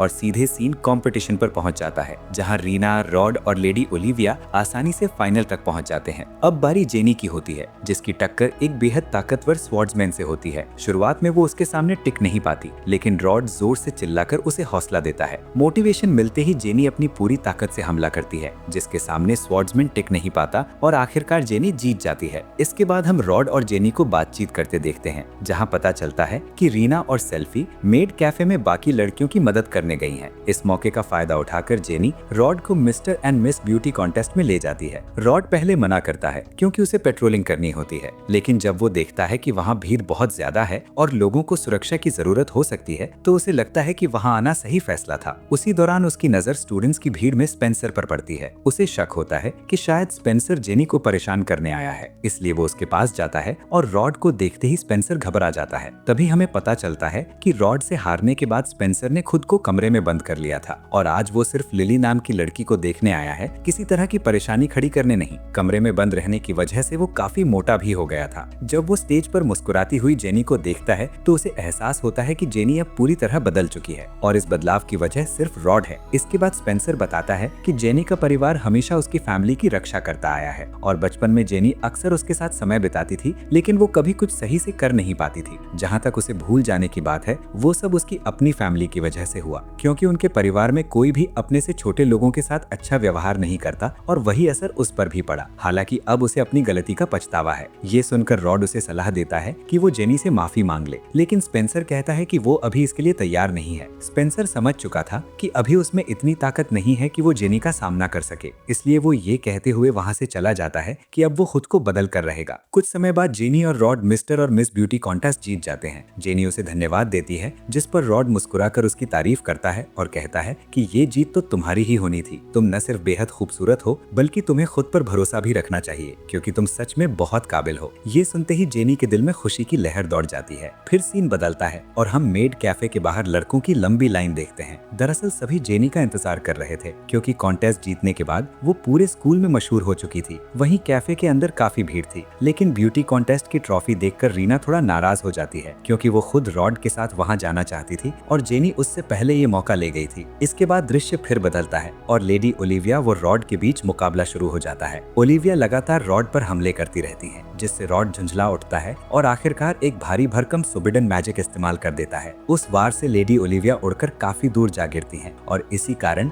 रॉड को मैजिक उपयोग करने पर डिस्क्वालीफाई कर दिया जाता है। फिर जेनी और रीना आमने सामने आ जाती हैं। दोनों एक दूसरे से कहती हैं कि जीत उसी की होगी और मुकाबला शुरू हो जाता है। लड़ाई के दौरान दोनों बार बार एक ही बात दोहराती हैं, रॉड की सच्ची दोस्त वही बनेगी। ये सुनकर रॉड शर्माते हुए कहता है, अरे कोई तो इस मैच को जल्दी खत्म करवाओ। आखिर में एक जोरदार फाइनल अटैक के साथ जेनी हार जाती है और रीना जीत हासिल कर लेती है। मैदान से बाहर आने के बाद रीना साफ कहती है कि उसने कॉन्टेस्ट जीत लिया है, इसलिए अब जेनी को रोड से दूर रहना चाहिए। लेकिन जेनी जवाब देती है कि प्यार का फैसला किसी कॉन्टेस्ट से नहीं होता, इसलिए वो ये बात बिल्कुल नहीं मानेगी। फिर सीन बदलता है और हम रीना को देखते हैं, जो काफी घबराई हुई थी, क्योंकि कुछ ही देर में उनका प्ले शुरू होने वाला था। रोड उसे हिम्मत देते हुए कहता है कि ऑडियंस के लिए नहीं, बल्कि अपने दिल की खुशी के लिए परफॉर्म करो। रीना कहती तो है कि वो समझ गई, लेकिन उसकी घबराहट उसके चेहरे पर साफ दिखाई दे रही थी। इसके बाद नाटक शुरू होता है। रीना, सेल्फी और रोड शानदार अभिनय कर रहे होते हैं और ऑडियंस में बैठी लड़कियां रोड के नाम के नारे लगाने लगती हैं। इसी दौरान ये प्ले रोड को असली युद्ध की याद दिला देता है और कहानी फ्लैशबैक में चली जाती है, जहां असली डेमन लॉर्ड यानी रोड अपनी टीम को निर्देश दे रहा था कि पहले वो और लिरिया आगे बढ़कर हमला करेंगे, फिर बाकी लोग पीछे से साथ देंगे। तभी सेल्फी भी सबसे आगे जाने की जिद करती है, लेकिन लिरिया उसे डांटकर शांत करा देती है। उधर इविल किंग अपने महल से बाहर आकर उन्हें चेतावनी देता है कि अगली दोपहर तक यहाँ से चले जाओ, वरना अंजाम बुरा होगा। रात में सेल्फी चुपके से रोड के पास आती है और पूछती है कि क्या उसे भी लगता है कि वो किसी काम की नहीं है। रोड तुरंत मना करता है और कहता है कि ऐसा बिल्कुल नहीं है, वे दोनों सिर्फ उसे सुरक्षित रखना चाहते हैं, खासकर लिरिया जो उसकी बहुत परवाह करती है और अपनी जगह के लिए उसी को चुन चुकी है। ये सुनकर सेल्फी कहती है कि इसी वजह से वो जितना हो सके लिरिया की मदद करना चाहती है, लेकिन हर बार लिरिया उसे डांटकर चुप करा देती है। रोड की बात सुनकर सेल्फी खुश हो जाती है कि अब वो खुलकर अपनी मर्जी से लड़ाई में हिस्सा ले सकती है। अगले दिन जब इविल किंग उन्हें मैदान में खड़ा देखता है तो हैरान होकर उनकी तारीफ करता है कि वे अब तक भागे नहीं, लेकिन जैसे ही वो अपना सबसे खतरनाक हमला करने वाला होता है, तभी उसके पैरों के नीचे एक स्पेल एक्टिवेट हो जाता है और वही स्पेल उसके सैनिकों के नीचे भी। लगातार धमाके होते हैं, जिससे इविल किंग का ध्यान भटक जाता है और उसी मौके का फायदा उठाकर लिरिया उसे खत्म कर देती है। बाद में पता चलता है कि ये सारे ब्लास्ट स्पेल्स सेल्फी ने रात में ही पूरे मैदान में बिछाए थे।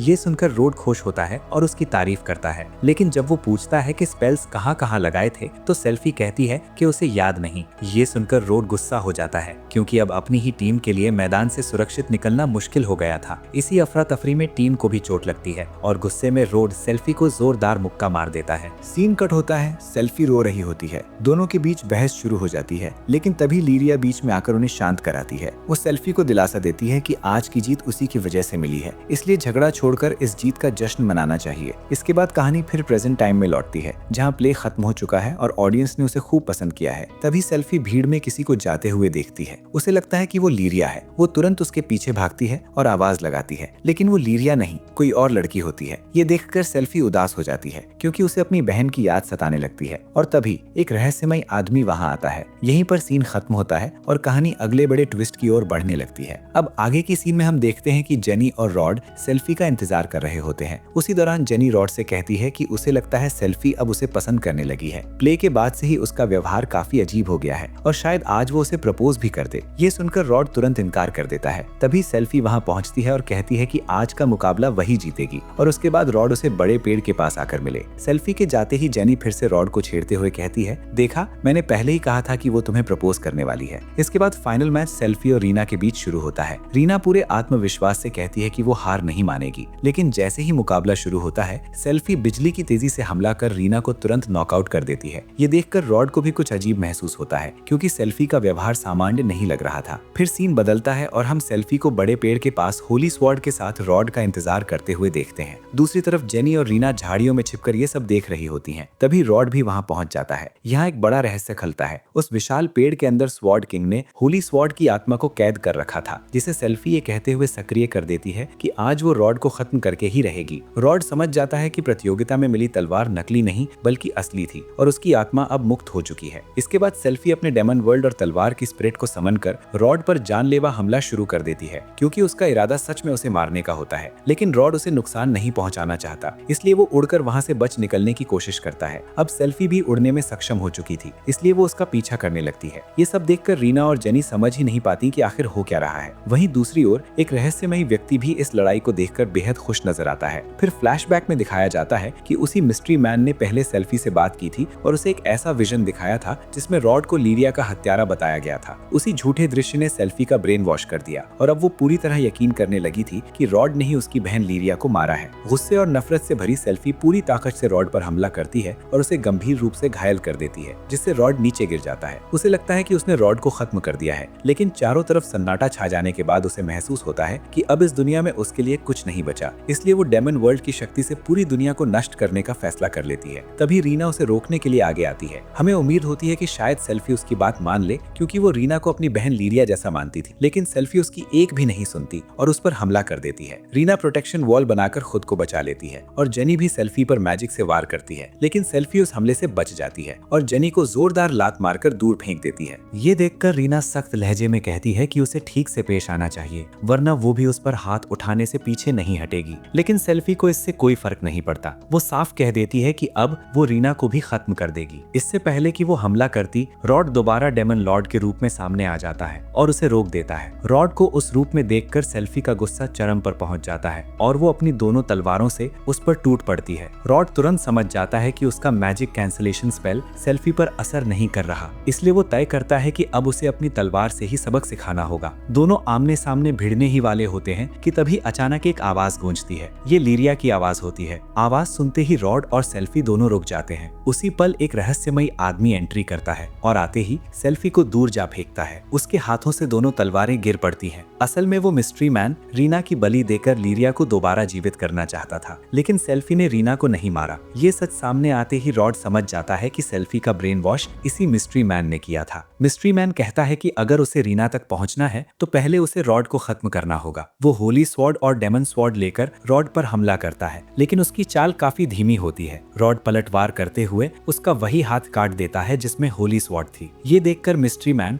डेमन स्वॉर्ड का इस्तेमाल करके न सिर्फ रॉड बल्कि पूरी सिटी को नष्ट करने की कोशिश करता है, मगर जैसे ही वो तलवार की शक्ति जगाता है उसे तेज करंट जैसा झटका लगता है और तलवार वापस सेल्फी के पास लौट जाती है। रॉड शांत स्वर में कहता है कि डेमन स्वॉर्ड को कोई भी यूं ही इस्तेमाल नहीं कर सकता। इसके बाद वो खुद डेमन स्वॉर्ड उठाता है और एक खतरनाक स्पेल के जरिए मिस्ट्री मैन का हमेशा के लिए अंत कर देता है। तभी होली स्वॉर्ड से लीरिया की आत्मा प्रकट होती है और सेल्फी से कहती है कि अतीत में जो कुछ भी हुआ उसमें डेमन लॉर्ड यानी रॉड की कोई गलती नहीं थी। अब उसे आगे बढ़कर अपनी जिंदगी खुशी से जीनी चाहिए। इतना कहकर लीरिया की आत्मा रॉड की तलवार में समा जाती है। दृश्य बदलता है और हम देखते हैं कि रीना, रॉड व जेनी अपने क्लासमेट्स के साथ कहीं जा रहे हैं। वहाँ वे लोग कार्ड गेम खेल रहे होते हैं जिसमें रीना लगातार जीत रही होती है, जबकि जेनी बार बार हार रही होती है, जिससे उसे काफी गुस्सा आने लगता है। तभी अचानक समय रुक जाता है, लेकिन रॉड, रीना और जेनी पर इसका असर नहीं होता। वे तीनों सामान्य रूप से हिलडुल पा रहे होते हैं। इससे पहले कि वे कुछ समझ पाते, वे अचानक किसी दूसरी जगह टेलीपोर्ट हो जाते हैं। उनके सामने एक छोटा सा बच्चा प्रकट होता है। उसे देखकर रॉड सावधानी से पूछता है, तुम कौन हो? क्या तुम कोई डेमन हो? उस पर वो बच्चा जवाब देता है कि उसे डेमन कहना ठीक नहीं होगा, चाहे तो वे उसे भगवान भी मान सकते हैं। ये सुनकर तीनों चौंक जाते हैं और कहते हैं, ठीक है, मान लिया तुम भगवान हो, लेकिन तुम हमसे चाहते क्या हो? तब वो गॉड पैरेलल यूनिवर्स का जिक्र करते हुए समझाता है कि इस ब्रह्मांड में उनकी दुनिया जैसी कई दुनियाएं मौजूद हैं और आने वाले समय में उन सब पर डेमन लॉर्ड नाम के व्यक्ति से खतरा मंडरा सकता है। डेमन लॉर्ड का नाम सुनकर रॉड उलझन में पड़ जाता है, क्योंकि उसके लिए तो वही खुद डेमन लॉर्ड रह चुका है। आगे वो गॉड उन्हें डेमन लॉर्ड को खत्म करने की जिम्मेदारी सौंप देता है। इससे पहले कि वे कुछ समझ पाते, वो उन्हें दूसरी टाइमलाइन में टेलीपोर्ट कर देता है। है। होश आने पर सामने का दृश्य देखकर तीनों दंग रह जाते हैं। आसमान में 2 चांद दिखाई दे रहे होते हैं। ये देखकर रॉड कहता है कि वे जरूर प्राचीन काल में आ गए हैं, क्योंकि उसकी जानकारी के अनुसार उसी समय 2 चांद हुआ करते थे, जिनमें से बाद में एक नष्ट हो गया था। रॉड ये भी बताता है कि वे इस समय डेमन लॉर्ड यानी किंग वर्वाटोस के साम्राज्य में खड़े हैं। ये सुनकर दोनों लड़कियां घबरा जाती हैं, लेकिन रॉड उन्हें शांत करते हुए कहता है कि डरने की जरूरत नहीं है। पहले वे किसी तरह किंग वर्वाटोस का भरोसा जीतेंगे, फिर गॉड के दिए मिशन डेमन लॉर्ड को खत्म करने पर विचार करेंगे। दोनों लड़कियां उसकी बात मान लेती हैं, क्योंकि उन्हें पूरा यकीन होता है कि वही उन्हें सुरक्षित उनके समय में वापस ले जा सकता है। तभी पास से एक लड़की की चीख सुनाई देती है, जो एक विशाल बिच्छू से बचने के लिए भाग रही होती है। ये देखकर रॉड कहता है कि वो किसी को खतरे में नहीं छोड़ सकता और तुरंत उसकी मदद के लिए दौड़ पड़ता है। उधर बिच्छू हमला करने ही वाला होता है कि रॉड अपने खतरनाक स्पेल से उसे पल भर में खत्म कर देता है और साथ ही प्रोटेक्शन वॉल बनाकर लड़की को भी सुरक्षित कर लेता है। तभी उस युग की लेडी ओलिविया वहां पहुंचती हैं और अपने वर्कर की जान बचाने के लिए रॉड का धन्यवाद करती हैं। इसके बाद वो बेहोश करने वाला स्पेल चलाती हैं, जिससे जेनी और रीना तो बेहोश हो जाती हैं, लेकिन रॉड पर उसका कोई असर नहीं पड़ता। वो शांत स्वर में कहता है कि ऐसी छोटी मोटी चीजें उस पर काम नहीं करती। ये देखकर लेडी ओलिविया काफी प्रभावित होती हैं और उन्हें अपने साथ चलने का निमंत्रण देती हैं। प्राचीन शहर का दृश्य देखकर जेनी और रीना बेहद खुश हो जाती हैं, क्योंकि उन्होंने कभी सोचा भी नहीं था कि वे यहाँ पहुँचेंगी। वहीं लेडी ओलिविया सीधे मुद्दे पर आते हुए रॉड को अपनी सेना में शामिल होने का प्रस्ताव देती हैं, क्योंकि उसने बिना स्पेल पढ़े सिर्फ हाथों की हरकत से उस विशाल बिच्छू को मार गिराया था, जो बिल्कुल आसान काम नहीं था। रॉड तुरंत तैयार हो जाता है, क्योंकि इससे उसे लेडी ओलिविया के जरिए किंग वर्वाटोस से मिलने का मौका मिल सकता था। हालांकि वो शामिल होने से पहले 2 शर्तें रखता है। पहली, जेनी और रीना भी उसके साथ ही शामिल होंगी और उनकी सुरक्षा की जिम्मेदारी उसी की होगी। लेडी ओलिविया ये शर्त मान लेती हैं। दूसरी शर्त ये होती है कि वे लोग वेल्डर्स रिसर्च सेंटर के अंदर काम करेंगे। ये सुनकर लेडी ओलिविया चौंक जाती हैं और पूछती हैं कि इतना प्रतिभाशाली व्यक्ति अंदर काम क्यों करना चाहता है। इस पर रॉड शांत अंदाज में जवाब देता है, देखिए मैडम, करेंगे तो अपनी शर्तों पर ही करेंगे, वरना बिल्कुल नहीं करेंगे। लेडी ओलिविया किसी भी हालत में रॉड जैसे प्रतिभाशाली इंसान को खोना नहीं चाहती थी, इसलिए वो तीनों को वेल्डर्स रिसर्च सेंटर में नियुक्त कर देती हैं। अगले दृश्य में हम उन्हें रिसर्च सेंटर के बाहर खड़ा देखते हैं। यहाँ पता चलता है कि उन्होंने इस जगह को इसीलिए चुना क्योंकि युद्ध के समय वेल्डर्स रिसर्च सेंटर से ज्यादा सुरक्षित स्थान और कोई नहीं माना जाता था। तभी अचानक रिसर्च सेंटर के अंदर जोरदार धमाका होता है और चट्टानों को चीरते हुए वडा नाम की एक लेडी मजिशियन वहां प्रकट होती है। बाद में मालूम पड़ता है कि वो विस्फोट दरअसल सिर्फ एक प्रयोग का हिस्सा था। जब वडा उनके सामने आती है तो जेनी और रीना हैरान रह जाती हैं, क्योंकि उनके पास जो तस्वीर थी उससे ये वडा बिल्कुल अलग दिख रही थी। इसके बाद वडा अपने जादू से पूरे रिसर्च सेंटर को दोबारा सही हालत में ले आती है। अंदर पहुंचने पर वो उनसे पूछती है कि उन्होंने उसके अधीन काम करने का फैसला क्यों लिया, जबकि आमतौर पर कोई भी उसके साथ काम करना नहीं चाहता। तब रोड आगे बढ़कर पूरी सच्चाई बता देता है। जैसे ही वडा को पता चलता है कि ये लोग भविष्य से आए हैं, वो बुरी तरह चौंक जाती है और घबराकर चिल्लाने लगती है। साथ ही उसे समझ आ जाता है कि इन्होंने उसके साथ काम करने का निर्णय क्यों लिया, क्योंकि उसके मैजिकल रिसर्च के जरिए ही वे अपने समय में वापस जा सकते हैं। हालांकि इसके बदले में वडा को भी कुछ चाहिए था और वो इसके बारे में बताने ही वाली होती है कि तभी वहाँ सेल्फी पहुँच जाती है और वडा को पकड़कर पीटने के लिए उसके पीछे दौड़ती है, मगर उसे पकड़ नहीं पाती। ये देखकर सेल्फी लिरिया को बुलाती है। लिरिया को सामने देखकर रोड पूरी तरह स्तब्ध रह जाता है। आखिर पहला प्यार पहला ही रहता है। इसके बाद लिरिया वडा को पकड़कर उसकी पिटाई करने लगती है, क्योंकि उसने फोर्स के लिए जिन लोगों की मांग की थी वडा उन्हें पूरा नहीं कर पाई थी। लिरिया गुस्से में धमकी देती है कि अब उसे पहले से 2 गुने लोग चाहिए। वडा किसी तरह उसे शांत करती है और अपने हीरोज को फोर्स में शामिल होने का प्रस्ताव देती है, लेकिन जैसे ही लिरिया की नजर जेनी पर पड़ती है उसके मन में कुछ और ही चलने लगता है। वो जेनी की खूबसूरती की तारीफ करने लगती है और उसे रात में अपने घर आने का निमंत्रण देती है। ये सुनकर जेनी शर्म और झुंझलाहट से लाल हो जाती है। लिरिया यही नहीं रुकती और जेनी के बेहद करीब आकर उसे छेड़ने लगती है। इससे पहले कि माहौल और अजीब होता, रोड तुरंत बीच में आकर दोनों को अलग कर देता है। जेनी राहत की सांस लेते हुए रोड को धन्यवाद कहती है, जबकि लिरिया गुस्से में भर जाती है कि उसने उसके रोमांटिक पल में दखल दिया। इस पर रोड शांत स्वर में कहता है कि जहाँ से वो आता है वहाँ इसे रोमांस नहीं बल्कि अपराध माना जाता है। ये सुनते ही लिरिया का गुस्सा और बढ़ जाता है और वो सीधे रोड को लड़ाई के लिए चुनौती दे देती है, जिसे रोड स्वीकार स्वीकार कर लेता है। रोड रीना और जेनी से वहीं रुकने को कहता है और खुद लिरिया के साथ बाहर मुकाबले के लिए चला जाता है। लड़ाई शुरू होने से पहले दोनों एक दूसरे को खून भरी नजरों से घूरते हैं। लिरिया तेजी से लगातार मुक्कों की बरसात रोड पर करने लगती है, लेकिन रोड भी पूरी बहादुरी के साथ उसका सामना करता रहता है। तभी लिरिया चालाकी दिखाते हुए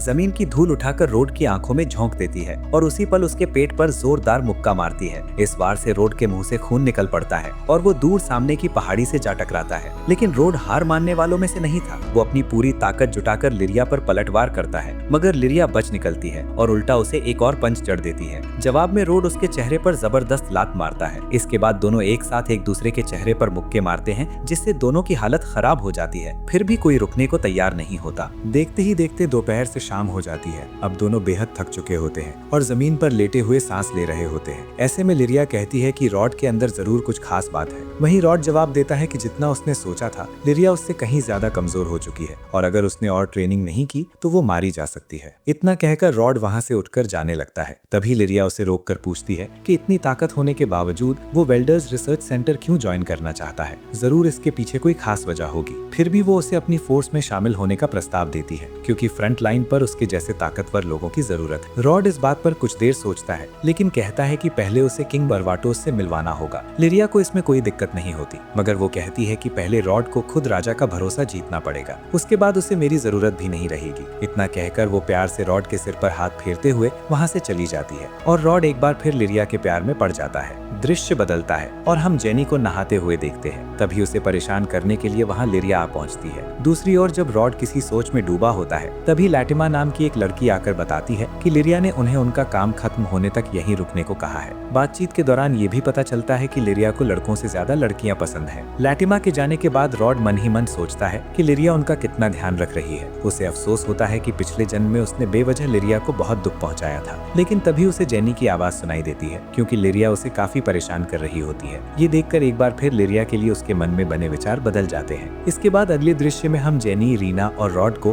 बैटलफील्ड के केयर सेंटर में देखते हैं। रीना को बहुत थोड़ा डर महसूस हो रहा था कि कहीं उन पर अचानक हमला न हो जाए। इस पर रॉड उसे समझाते हुए कहता है कि घबराने की जरूरत नहीं है, क्योंकि जिस जगह वे मौजूद हैं वहाँ सिर्फ घायल सैनिकों का इलाज किया जाता है, इसलिए यहाँ हमला होने की संभावना बेहद कम है। साथ ही वो अपनी पिछली जिंदगी को याद करते हुए मन ही मन सोचता है कि लिरिया अपनी सेना के साथ डेमंस के ठिकानों को एक एक कर नष्ट कर देगी और उसकी याद के मुताबिक इस लड़ाई में उनकी तरफ ज्यादा नुकसान भी नहीं होगा। वे लोग आसानी से जीत हासिल कर लेंगे। दूसरी ओर लिरिया अपने सैनिकों के साथ दुश्मनों पर हमला बोल देती है, जहाँ सेल्फी भी पूरी बहादुरी के साथ उसका साथ निभाती है। इधर रीना और जेनी घायल सैनिकों का इलाज कर ही रहे होते हैं कि तभी जोरदार धमाका होता है। रॉड तुरंत समझ जाता है कि ये जरूर दुश्मनों की चाल है और पता चलता है कि हमला किसी साधारण सैनिक ने नहीं, बल्कि अनमिश के खतरनाक जनरल बुलंट ने किया है। ये सुनकर रीना और जेनी घबरा जाती हैं, लेकिन रॉड उन्हें शांत रहने को कहता है और खुद इस स्थिति को संभालने की बात करता है। उधर लिरिया और सेल्फी दुश्मनों के एक ठिकाने पर पहुंचती हैं और हैरान होती हैं कि अब तक उन पर कोई हमला क्यों नहीं हुआ। तभी उनका एक सैनिक आकर खबर देता है कि बुलंट ने मेडिकल टीम पर हमला कर दिया है। ये सुनकर दोनों चिंतित हो जाती हैं, क्योंकि बुलंट बेहद खतरनाक जनरल माना जाता था। बुलंट सभी सैनिकों को पल भर में खत्म करके रोड के सामने पहुंच जाता है, उसे मारने के इरादे से, लेकिन रोड अपने जादू का इस्तेमाल कर उसे बेहोश कर देता है। तभी वहां लिरिया और सेल्फी भी पहुंच जाती हैं और उन्हें विश्वास ही नहीं होता कि रोड ने इतनी आसानी से दुश्मनों के जनरल को हरा दिया, जिसे वे लोग पिछले एक हफ्ते से खत्म करने की कोशिश कर रहे थे। इतनी बड़ी उपलब्धि देखने के बाद लिरिया कहती है कि अब उन्हें किंग वुल्वोटोस से मिलने की तैयारी कर लेनी चाहिए। ये सुनकर जेनी और रीना सहर उठती हैं, क्योंकि वे इतिहास के सबसे प्रसिद्ध राजा से मिलने वाली थी। जब वे लोग किंग के महल को देखते हैं तो रोड, जेनी और रीना उसकी खूब तारीफ करते हैं। ये सुनकर रोड के मन में गर्व भर जाता है, और हो भी क्यों ना, आखिर उस किले का निर्माण उसी ने करवाया था। तभी सेल्फी कहती है कि महल उतना खास भी नहीं है, इससे ज्यादा शानदार तो लिरिया का किला है। ये सुनकर रोड मन ही मन उसे भला बुरा कहता है। वे लोग अभी बात ही कर रहे होते हैं कि अचानक एल्बर्टो नाम का एक व्यक्ति उन पर हमला कर देता है, लेकिन रोड तुरंत प्रोटेक्शन वॉल खड़ी करके सबको सुरक्षित बचा लेता है। ये देखकर एल्बर्टो बेहद खुश हो जाता है और उन पर हमला करने के लिए माफी भी मांगता है। असल में वो ऐसा करके सिर्फ रोड की क्षमता परखना चाहता था। उसने जो कुछ उसके बारे में सुना था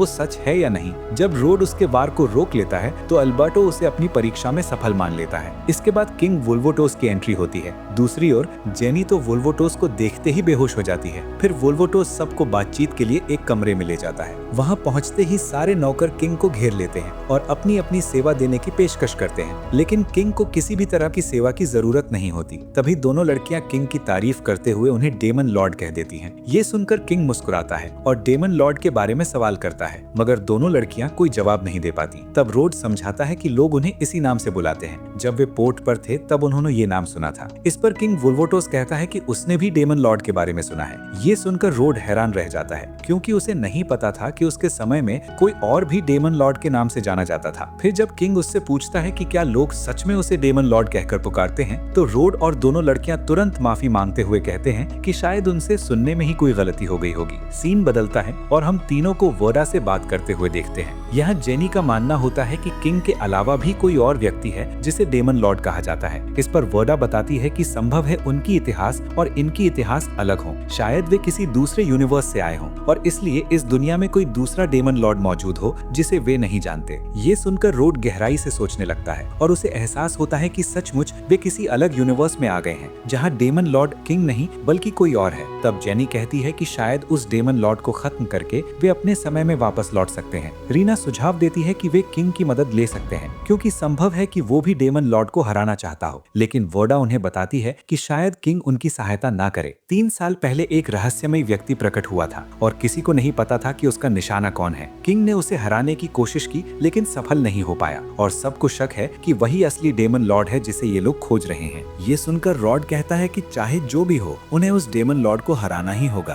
तभी जेनी सुझाव देती है कि उन्हें अपनी पूरी स्थिति सच सच किंग को बता देनी चाहिए। शायद तब वो उनकी मदद करने को तैयार हो जाए। रॉड भी इस बात से सहमत होता है, लेकिन वो कहता है कि सच्चाई बताने से पहले उन्हें किंग का भरोसा पूरी तरह जीतना होगा, ताकि आगे किसी तरह की परेशानी ना हो। उसी समय अचानक लिरिया वहाँ आकर रॉड को पुकारती है और रॉड पहले से ही समझ चुका होता है, इसलिए वो हल्की मुस्कान दे देता है। अगले दृश्य में हम लिरिया और रॉड को पहाड़ पर चढ़ते हुए देखते हैं। लिरिया के मन में एक सवाल चल रहा होता है, आखिर उसके सिर्फ एक बार कहने पर रॉड तुरंत उनके साथ आने के लिए कैसे तैयार हो गया। कुछ देर सोचने के बाद वो समझ जाती है कि शायद रॉड अपनी ताकत दिखाकर किंग को प्रभावित करना चाहता है। इस बात पर रॉड चुप रह जाता है, क्योंकि वो अभी अपनी असली पहचान किसी को बताना नहीं चाहता। आगे चलकर रॉड पूछता है कि वे लोग किससे लड़ने जा रहे हैं। इस पर लिरिया किंग मेविलास का नाम लेती है। ये नाम सुनते ही रॉड चौंक जाता है और उसके चेहरे पर साफ घबराहट दिखाई देने लगती है। जब सेल्फी उससे पूछती है तो रॉड बस इतना कहता है कि उसने उसका नाम सुना है, क्या वो बहुत ताकतवर है। इस पर सेल्फी बताती है कि वो सिर्फ ताकतवर नहीं बल्कि बेहद शक्तिशाली है और डेमन पावर रैंकिंग में सबसे ऊपर आता है। ये सुनकर रॉड मन ही मन सोचता है कि वो मेविलास को कैसे भूल सकता है। उसी की वजह से उसे लिरिया की जान लेनी पड़ी थी। दरअसल मेविलास ने अपनी शक्ति से लिरिया का ब्रेन वॉश कर दिया था और मजबूरी में रॉड को उसे मारना पड़ा था। कुछ ही देर में वे सब किंग मेविलास के महल तक पहुंच जाते हैं, जहां कई स्केलेटन सैनिक पहले से उनका इंतजार कर रहे होते हैं। इससे पहले कि सेल्फी उन पर हमला करती, रॉड अपनी ताकत से एक ही पल में सभी को खत्म कर देता है। ये देखकर लिरिया उससे पूछती है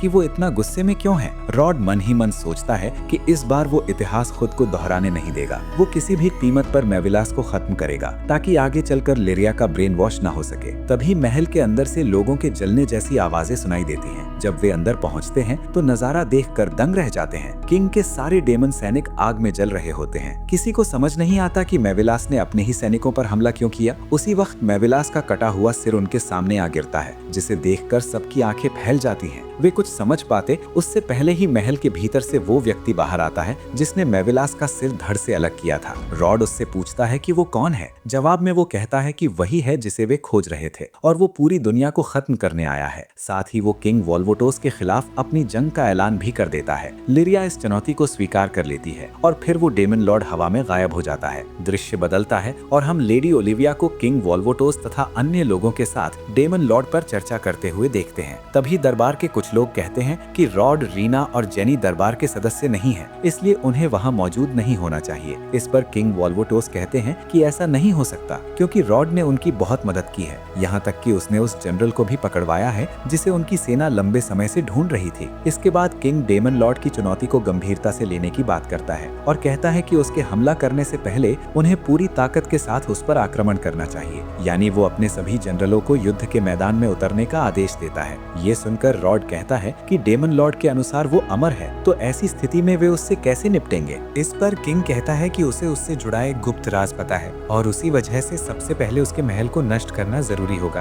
क्योंकि उसके बाद जीत लगभग तय हो जाएगी। हालांकि किंग ने ऐसा क्यों कहा, इसका खुलासा हमें आगे चलकर होता है। अगले दृश्य में रोड लैटिमा से लिरिया के बारे में सवाल करता है। लैटिमा बताती है कि लिरिया अपनी सेना को कमांड देने गई है क्योंकि उसकी फोर्स किंग वॉल्वेटोस की आर्मी से अलग तरीके से काम करती है। लैटिमा के जाने के बाद जब रोड आराम करते हुए सोच में डूबता है कि उसने लिरिया को तो बचा लिया, लेकिन अब इस डेमन लॉर्ड का क्या करना चाहिए, तभी अचानक डेमन लॉर्ड उसके सामने प्रकट हो जाता है। उसे देखकर रोड हैरानी से पूछता है कि वो यहाँ क्यों आया है। डेमन लॉर्ड जवाब देता है कि भले ही रोड ने लिरिया को बचा लिया हो, लेकिन उसकी मौत अभी भी तय है, हालांकि वे दोनों मिलकर उसे बचा सकते हैं। ये सुनकर रोड पूरी तरह उलझन में पड़ जाता है और समझ नहीं पाता कि डेमन लॉर्ड आखिर कहना क्या चाहता है। उनकी बातचीत से धीरे धीरे साफ होता है कि डेमन लॉर्ड को ये अच्छी तरह पता है कि वर्तमान का किंग वॉल्वेटोस खुद रोड ही है। साथ ही वो पहेली नुमा बातें करता है, जैसे वो कहता है तुम ही मैं हूँ और मैं ही तुम हूँ। ये सुनकर रोड पूरी तरह चौंक जाता है क्योंकि उसे कुछ भी समझ नहीं आ रहा होता। तभी डेमन लॉर्ड अपना लोहे का हेलमेट उतारता है और खुलासा होता है कि वो कोई और नहीं बल्कि रोड का ही दूसरा रूप है जो किसी दूसरे यूनिवर्स से आया है।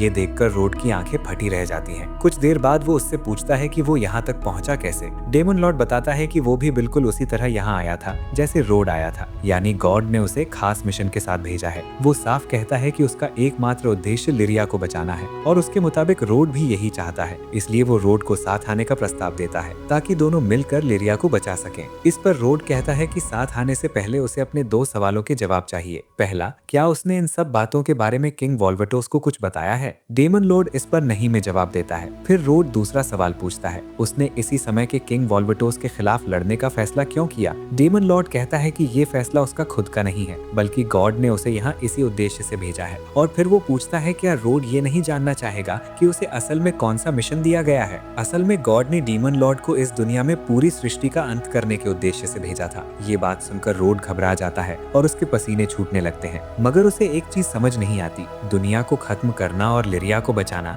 ये दोनों बिल्कुल अलग बातें हैं। फिर गॉड ने उससे ऐसा करने को क्यों कहा? इस पर डेमन लॉर्ड ज्यादा खुलासा नहीं करता और सिर्फ इतना कहता है कि अगर रोड सच में लिरिया को बचाना चाहता है तो उसे उसके साथ मिल जाना चाहिए। रोड इस बात पर चुप रहता है। उसकी खामोशी देखकर डेमन लॉर्ड को गुस्सा आ जाता है और वो बताता है कि लिरिया की मौत के बाद उसे कितना गहरा दुख हुआ था, यहाँ तक कि उसने अपनी जान लेने की भी कोशिश की थी, लेकिन यूनिवर्स ने उसे मरने नहीं दिया और उसका पुनर्जन्म रोड के रूप में हुआ। फिर भी वो लिरिया के जाने का दर्द भूल नहीं पाया, इसलिए गॉड ने उसे यहाँ भेज दिया और अब वो लिरिया को बचाने के लिए किसी भी हद तक जाने को तैयार है। इतनी लंबी बात सुनने के बाद रोड लगभग उसका हाथ थामने ही वाला होता है, तभी उसे जेनी और रीना की याद आती है। उसी पल उसे लिरिया की आवाज भी सुनाई देती है जिससे वो रुक जाता है। ये देखकर डीमन लॉर्ड उसे 3 दिन का समय देता है और कहता है कि अंतिम लड़ाई से पहले पहाड़ी के पीछे उससे मिले, फिर वहाँ से चला जाता है। ये सब होने के बाद रोड अंदर से काफी परेशान हो जाता है। अगली सुबह जब लैटिमा उसे नाश्ते के लिए ले जा रही होती है तो रोड उससे पूछता है, अगर तुम्हें कहा जाए कि या तो अपनी जान दे दो या लिरिया को मार दो तो तुम क्या चुनोगी? इस पर लैटिमा बिना झिझक कहती है कि वो लंबे समय से लिरिया के साथ है और लिरिया ने उसके लिए बहुत कुछ किया है, इसलिए उसे बचाने के लिए वो अपनी जान देने से भी पीछे नहीं हटेगी। नाश्ते के दौरान रोड उदास रहता है, जिसे देखकर जेनी और रीना चिंतित हो जाती हैं। तभी लिरिया उसे अपने साथ मार्केट चलने के लिए कहती है। वहाँ जाकर भी लिरिया अपनी शरारतों से बाज नहीं आती और एक खूबसूरत लड़की को रात में घर आने का निमंत्रण दे देती है। इतना ही नहीं, वो रोड से भी कहती है कि वो लड़कियों के साथ मजे करे। रोड साफ इनकार कर देता है और लिरिया को ऐसी हरकतों के लिए बेवकूफ कहता है। ये सुनते ही दोनों के बीच फिर से झगड़ा शुरू हो जाता है। लड़ाई खत्म होने के बाद पता चलता है कि लिरिया ने ये सब जानबूझकर किया था ताकि रोड का मूड ठीक हो सके। ये समझकर रोड उससे पूछता है, अगर तुम्हें किसी अपने को बचाने का मौका मिले लेकिन उसे बचाने के लिए तुम्हें सब कुछ खत्म करना पड़े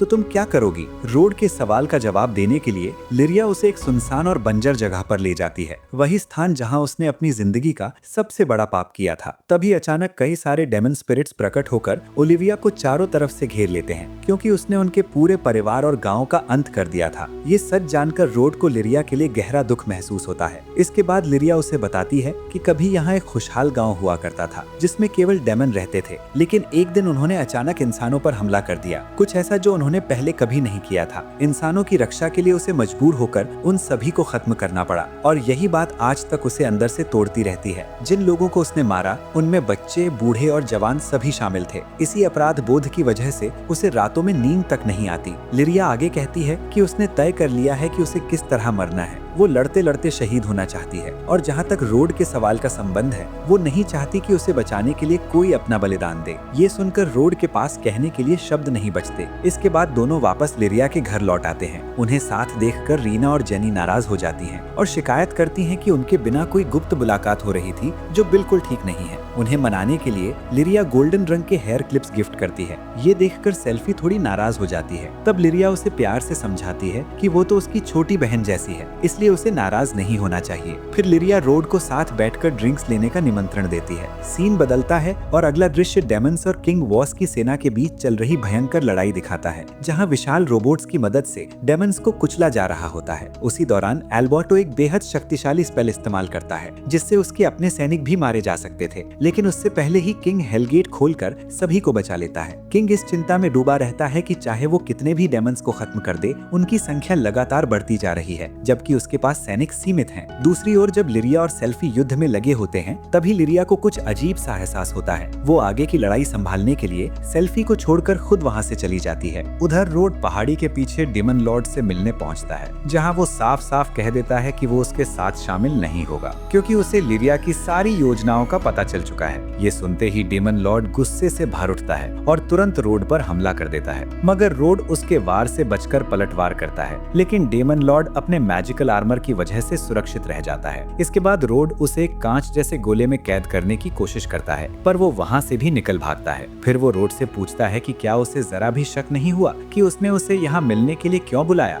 ये सुनते ही रोड को कुछ समझ आता है और उसके दिमाग में अचानक बात साफ हो जाती है। दृश्य बदलता है और हम जेनी तथा रीना को देखते हैं। दोनों इस बात से दुखी थीं कि वे लड़ाई में रोड की कोई मदद नहीं कर सकी और यहीं फंस कर रह गईं। खासकर रीना तो काफी उदास हो जाती है, लेकिन जेनी किसी तरह उसे हिम्मत देती है और संभालने की कोशिश करती है। तभी वहाँ लेटिमा पहुँचती है। उसके गंभीर चेहरे को देखकर दोनों समझ जाती हैं कि कोई जरूरी बात जरूर है। लेटिमा बताती है कि रोड ने उन्हें बैटलफील्ड में तुरंत बुलाया है। ये सुनकर दोनों काफी खुश हो जाती हैं। सीन कट होता है और जेनी व रीना को जंगल में तेजी से भागते हुए दिखाया जाता है। रास्ते में वे लेटिमा से पूछती हैं कि आखिर हो क्या रहा है। तब लेटिमा बताती है कि रोड ने उसे आदेश दिया है कि वो दोनों को तुरंत डेमन लॉर्ड के महल तक ले जाए, क्योंकि रोड के अनुसार डेमन लॉर्ड ने सोल सेपरेशन तकनीक का इस्तेमाल करके अपनी आत्मा को शरीर से अलग कर लिया है। वो आगे समझाती है कि इस तकनीक की दो कमजोरियां होती हैं। पहली, आत्मा को जिस जगह सील किया जाता है वो शरीर से बहुत दूर नहीं हो सकती, और दूसरी, अगर उस जगह को नष्ट कर दिया जाए जहां आत्मा छिपी है तो उस तकनीक का उपयोग करने वाला अमर नहीं रहता। रोड का मानना है कि डेमन लॉर्ड ने अपनी आत्मा महल के भीतर ही कहीं छुपा रखी है। ये जानकर दोनों लड़कियां समझ जाती हैं कि उन्हें उस जगह को ढूंढकर नष्ट करना होगा जहां आत्मा सील है। हालांकि रीना को थोड़ा डर महसूस होता है क्योंकि ये काम बहुत बड़ा था। तभी जेनी उसका हाथ पकड़कर कहती है कि अगर रोड को पता चला कि मुश्किल वक्त में वो कमजोर पड़ गई तो उसे कितना बुरा लगेगा। ये सुनते ही रीना का हौसला लौट आता है और दोनों डेमन लॉर्ड की आत्मा को खत्म करने निकल पड़ती हैं। रास्ते में अचानक उन पर डेमन्स हमला कर देते हैं, लेकिन लेटिमा उन्हें बचा लेती है। वो दोनों को आगे बढ़कर आत्मा को नष्ट करने के लिए कहती है और खुद वहीं रुककर डेमन्स से लड़ने लगती है। कुछ देर बाद दोनों उस क्रिस्टल तक पहुंच जाती हैं जिसमें डेमन लॉर्ड ने अपनी आत्मा कैद कर रखी थी। वे क्रिस्टल को तोड़ने ही वाली होती हैं कि अचानक उनके पैरों के नीचे एक स्पेल सक्रिय हो जाता है, जिससे वे लकड़ी के खंबे से बंध कर फंस जाती हैं। चौंकाने वाली बात ये थी कि ये जाल किसी और ने नहीं बल्कि खुद लेटिमा ने लगाया था। दूसरी ओर डेमन लॉर्ड अपने जादू से रोड को ये सब दिखा रहा होता है और एक बार फिर उसे अपने साथ जुड़ने के लिए कहता है अगर वो जेनी और रीना को जिंदा देखना चाहता है। रोड कुछ पल के लिए चिंतित जरूर होता है, लेकिन जल्दी ही समझ जाता है कि डेमन लॉर्ड कभी भी दोनों लड़कियों को नुकसान नहीं पहुंचाएगा। जाएगा, क्योंकि उसने भी उनके साथ काफी समय बिताया है, ठीक उसी तरह जैसे रोड ने। ये सुनकर डेमन लॉर्ड का गुस्सा और भड़क उठता है। वो रॉड से कहता है कि भले ही वो उन दोनों लड़कियों को खुद नुकसान ना पहुंचाए, लेकिन कुछ ही देर में किंग वुटोस की सेना महल पर पहुंचने वाली है और फिर जेनी और रीना के साथ क्या होगा इसकी वो कोई गारंटी नहीं दे सकता। ये बात सुनकर रॉड फिर से चिंतित हो जाता है। साथ ही उसे ये भी समझ आ जाता है कि शुरू से ही ये सब डेमन लॉर्ड की योजना का हिस्सा था। उसे यहाँ बुलाना,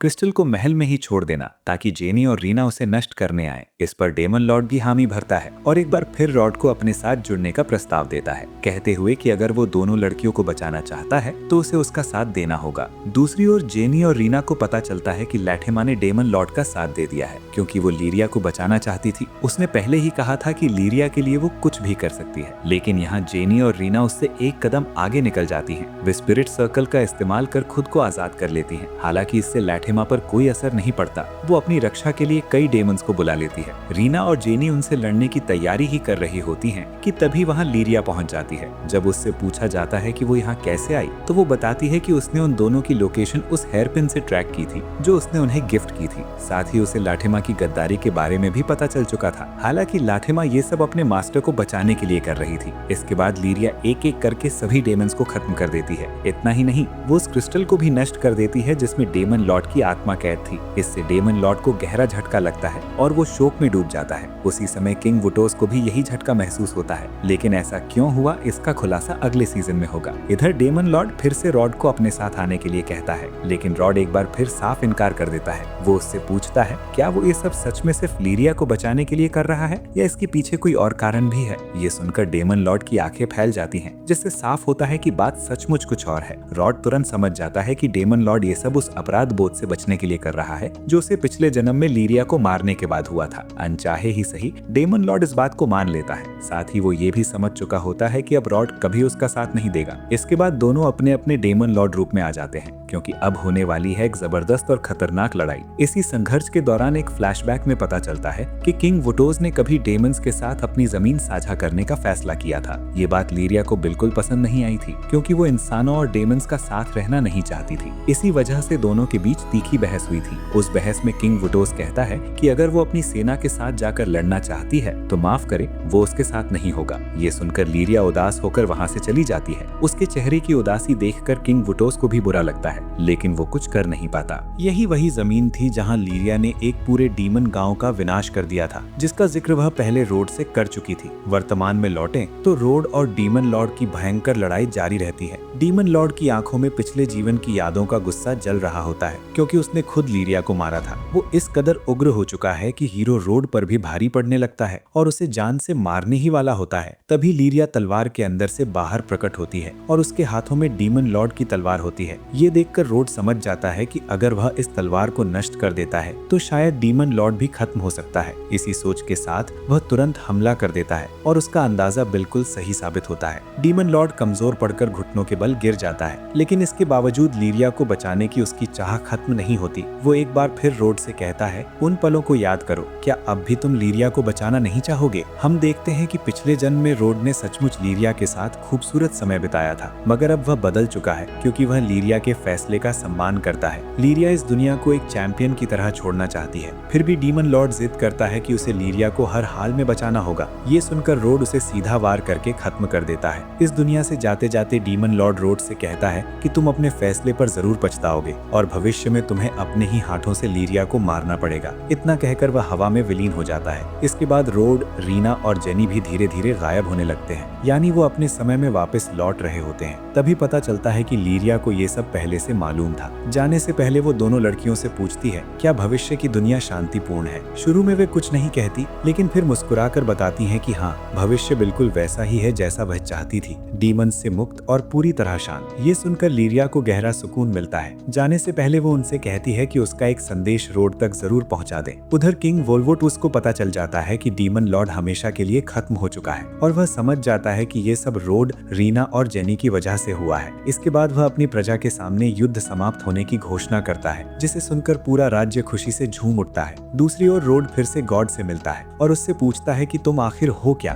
गॉड जवाब देता है कि तुम मुझे अपना दोस्त मान सकते हो। इस पर रोड कहता है कि चाहे तुम दोस्त ही क्यों ना हो, वह दोबारा उससे मिलना नहीं चाहेगा। गॉड भी यही बात दोहराता है। इसके बाद तीनों अपने समय में टेलीपोर्ट होकर वापस आ जाते हैं। यहाँ बाकी लोगों को लगता है कि वे बस कार की पिछली सीट पर सो रहे थे, जबकि हकीकत में वे अतीत को बदल कर लौटे होते हैं। वे फिर उसी जगह पहुँचते हैं जहाँ लीरिया ने कभी डीमन गाँव को नष्ट कर दिया था। तब रीना रोड को वो संदेश बताती है जो लीरिया ने जाते वक्त देने को कहा था, चाहे कुछ भी हो जाए हम हमेशा दोस्त रहेंगे। इसका मतलब था कि लीरिया को पहले से पता था कि रोड असल में किंग वोल्वोटोस का पुनर्जन्म है। साथ ही लीरिया की आत्मा रोड को आगे बढ़कर खुशहाल जिंदगी जीने के लिए प्रेरित करती है। और यहीं पर यह एपिसोड समाप्त हो जाता है। अगर आपको वीडियो पसंद आई हो तो इसे लाइक करें, शेयर करें, कमेंट करें और चैनल को सब्सक्राइब करना बिल्कुल न भूलें।